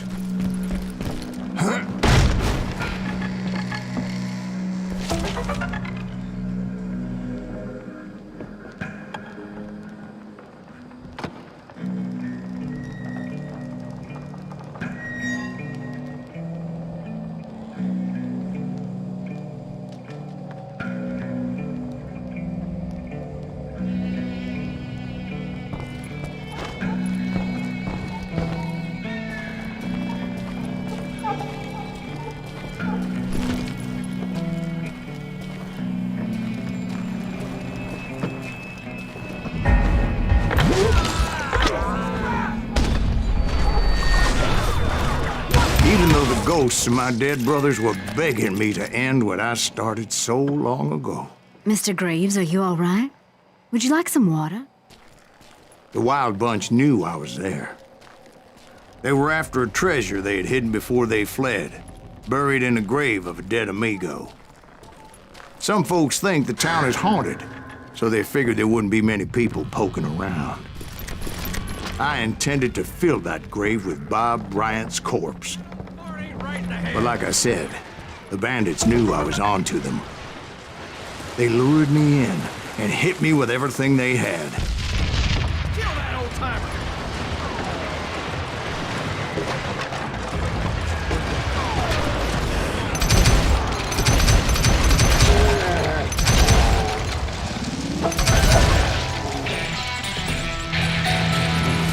He's tearing right through us!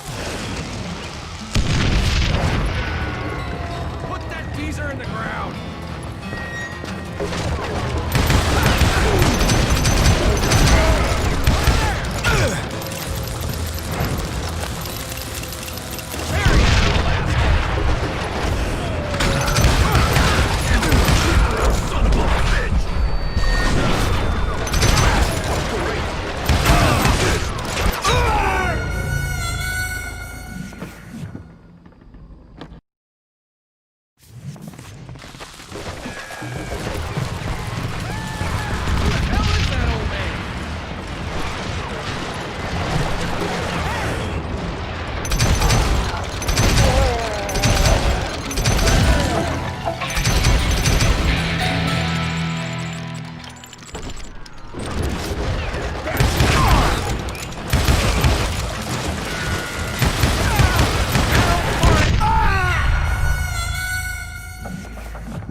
Gonna be loud!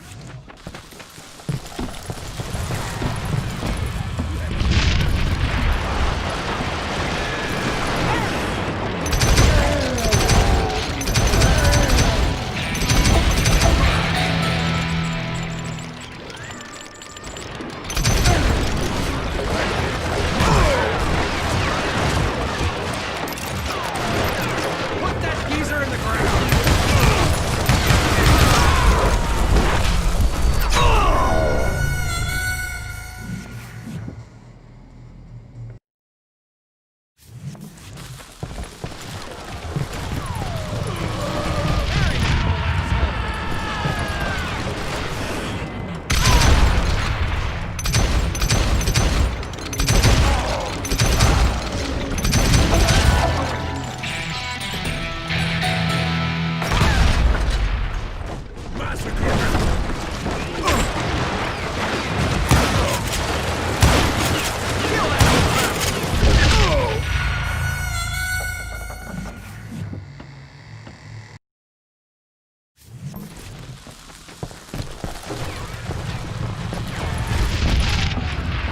Geezer in the ground!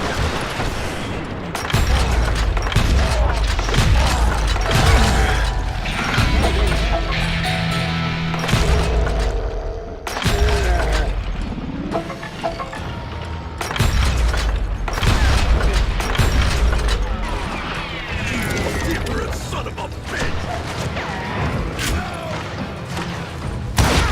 Who the hell is that old man?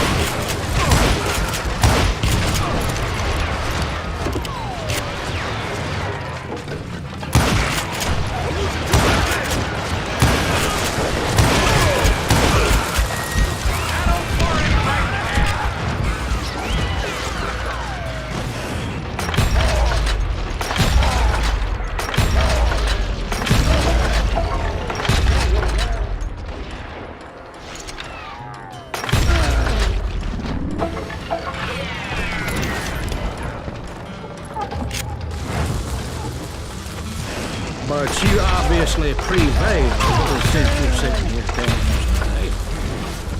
Actually, in that moment, I did not prevail. So I suppose we're talking to a ghost. Funny you should put it like that, Jack.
They're gonna need a dustpan to pick you up.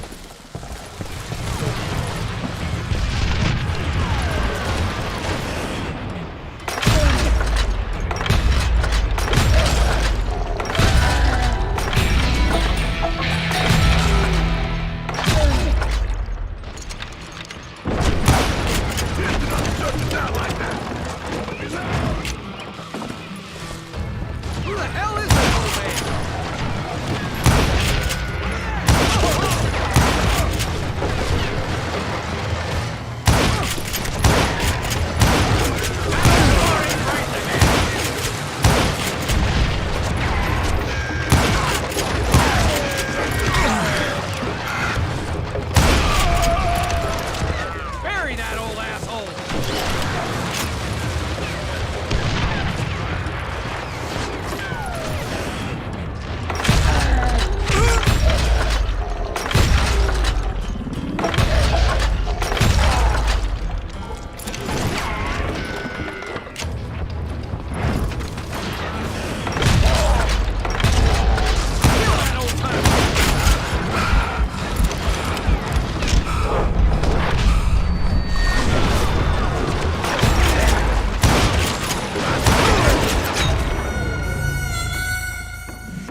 But you obviously prevailed since you sat here telling me.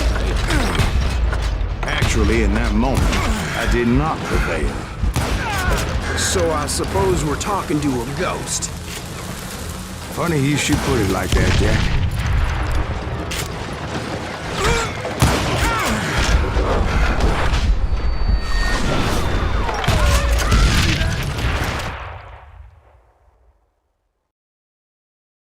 Because when I woke up...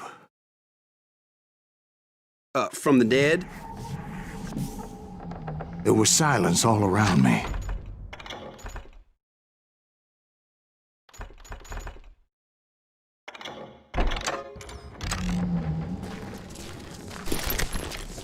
I could swear to God I saw Billy then. Billy who? Billy, the kid. William Bonney. He was shooting at me from a rooftop.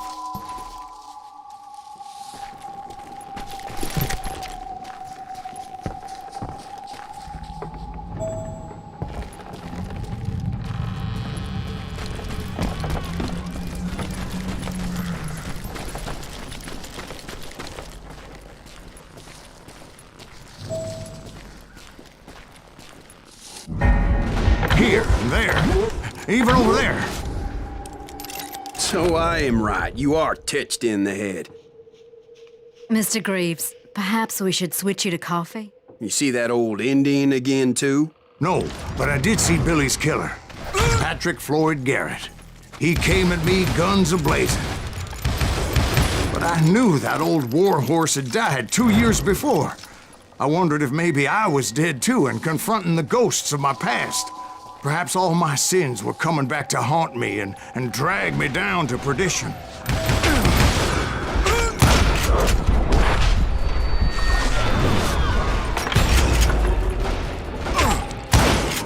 I saw Henry Plummer throw dynamite at me.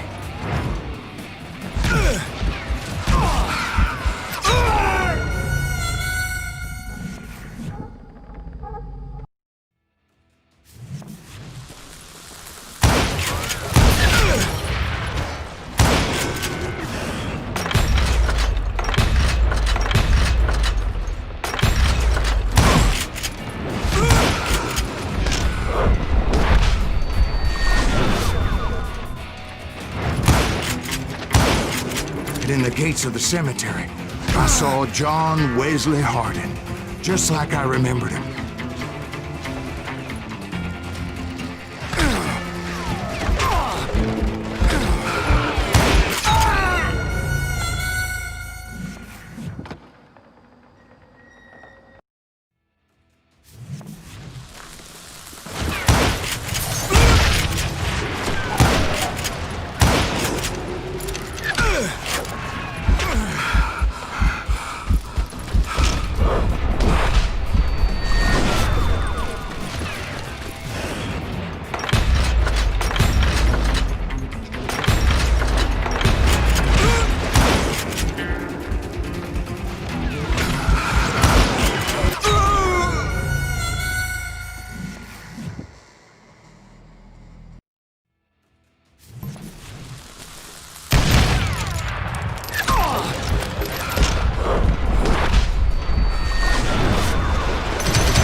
Robert Ollinger appeared with his terrible double-barrel shotgun.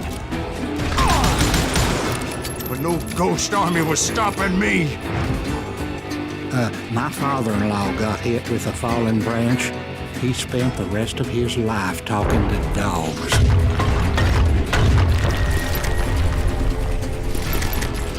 Newman Hayes Clanton. William Brocious, John Peters Ringo, they all wanted me dead.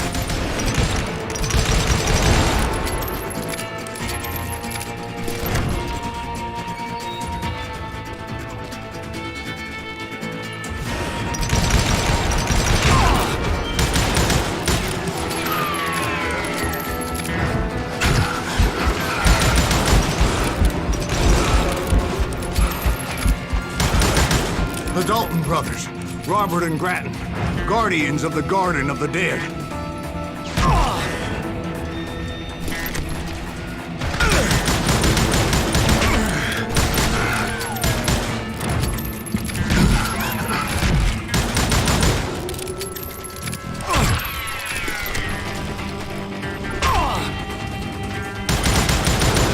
George Curry and Harvey Logan, alias Kid Curry, both thirsty for vengeance from the great beyond.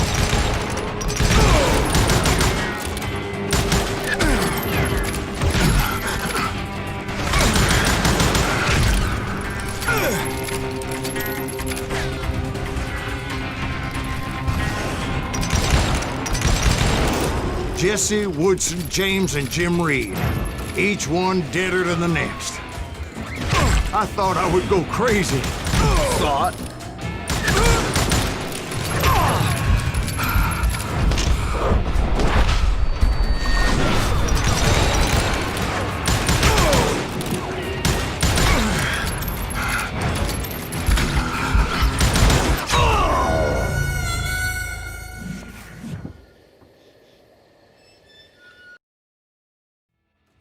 The Dalton brothers, Robert and Grattan, guardians of the Garden of the Dead.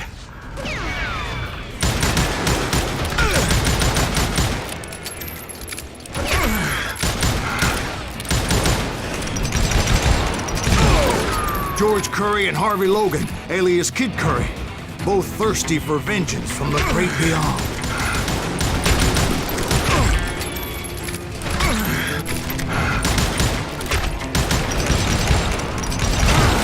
Jesse, Woodson, James, and Jim Reed, each one deader than the next.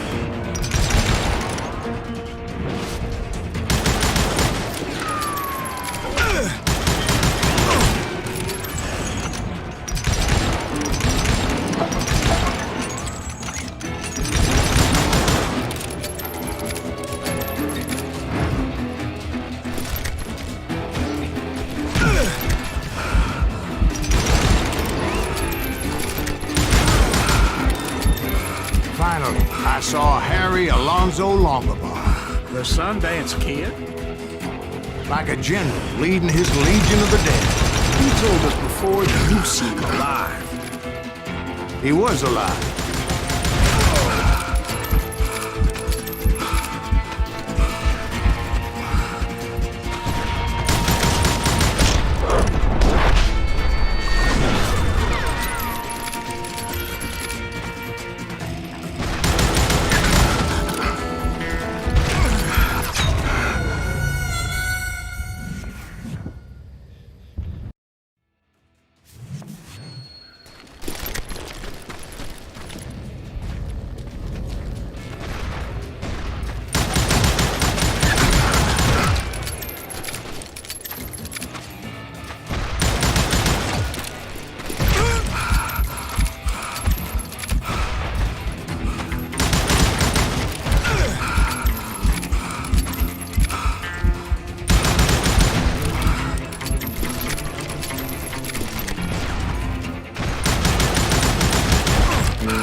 Finally, I saw Harry Alonzo Longabaugh. The Sundance Kid? Like a general leading his legion of the dead. You told us before that you'd seen him alive. He was alive.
Then I heard a voice call to me from afar. It was Robert Leroy Parker, a.k.a. Butch Cassidy, coming at me from out of the fog. Thanks for taking care of that bastard.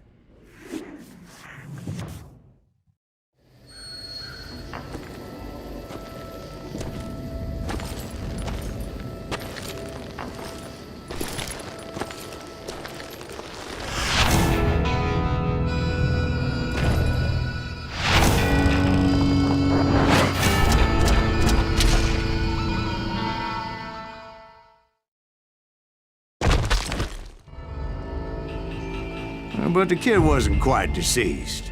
Not yet. Takes more than one little bullet to kill the likes of me, partner. Those two looked like they hadn't seen each other for quite a while. Clearly, they were no longer amigos.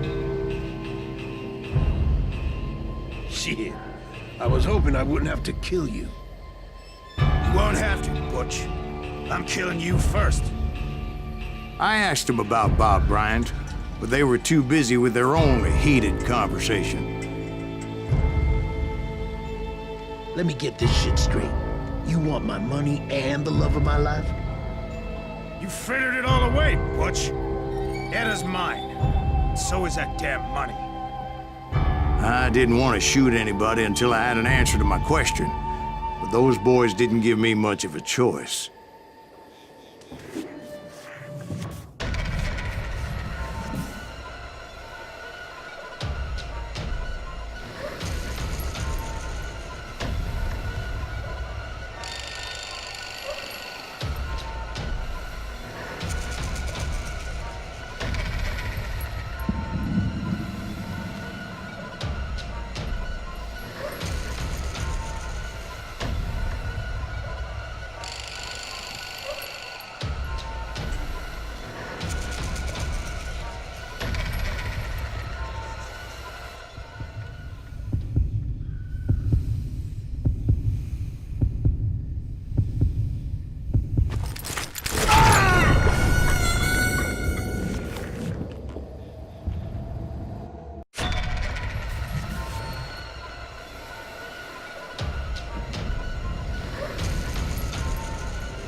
Butch Cassidy and the Sundance Kid died there in that cemetery not 6 months ago.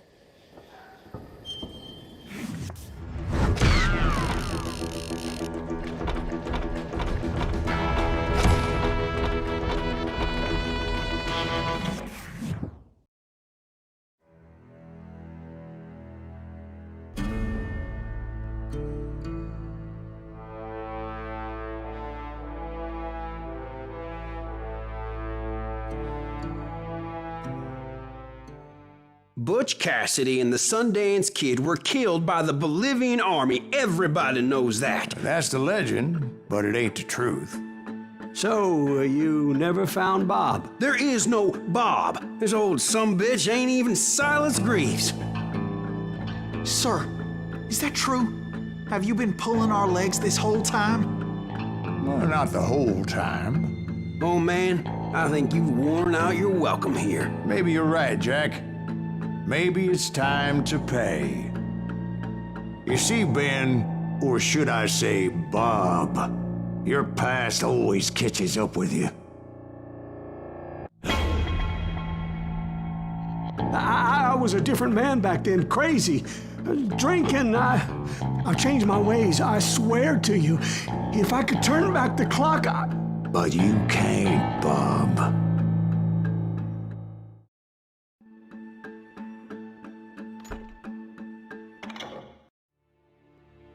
Why'd you toy with me like that? Telling those tales, knowing all along. Why not just lay your cards on the table? Wanted to suss you out, Bob. See what kind of man you turned out to be. Maybe prod you into drawing on me. See, all those years on your trail turned me into a killer. Can't even remember who I was before you tried to murder me. You, on the other hand, walked that very same path in exactly the opposite direction. What do you mean by that? You think your life is worth sparing, Bob? Boy, what's your name again? It's Eisenhower, sir. Dwight Eisenhower. What do you plan to do with your life, Dwight Eisenhower? Tomorrow I'll be leaving for West Point, sir. So, you want to be a soldier? Well, then do it right, son. Don't tear down the world out of anger and spite like I did. You build it up. You do something decent with your life, you hear me? Sir? Yes, sir.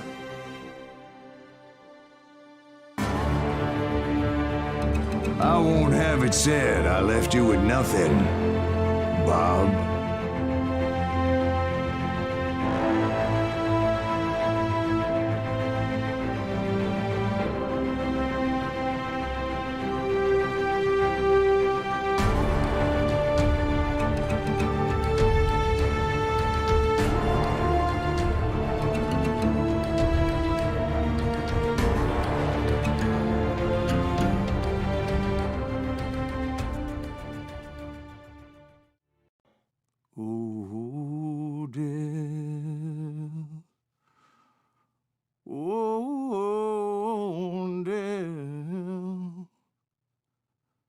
Won't you spare me over till another year?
There are men who fear legends, but a man legends fear. He's a four-hosted reaper, crying bullets for tears. When a drought comes in justice, bullets make good rain. When the heartache has dried up, only blood heals the pain. There's a time for grieving and a time to just pray. There's a time for forgiving, but it's not for today. You can hide sins from the gavel, you can drown them in rum. When silence grease finds you, there's nowhere to run. And time goes too slowly for the gunslinger's eye. Till he's buried his promise, there's no time to cry. There's a time for grieving and a time to just pray. There's a time for forgiving, but it's not for today. There's a time for grieving and a time to just pray. When silence grease finds you, it's a time you must pay. That's a time you must pay.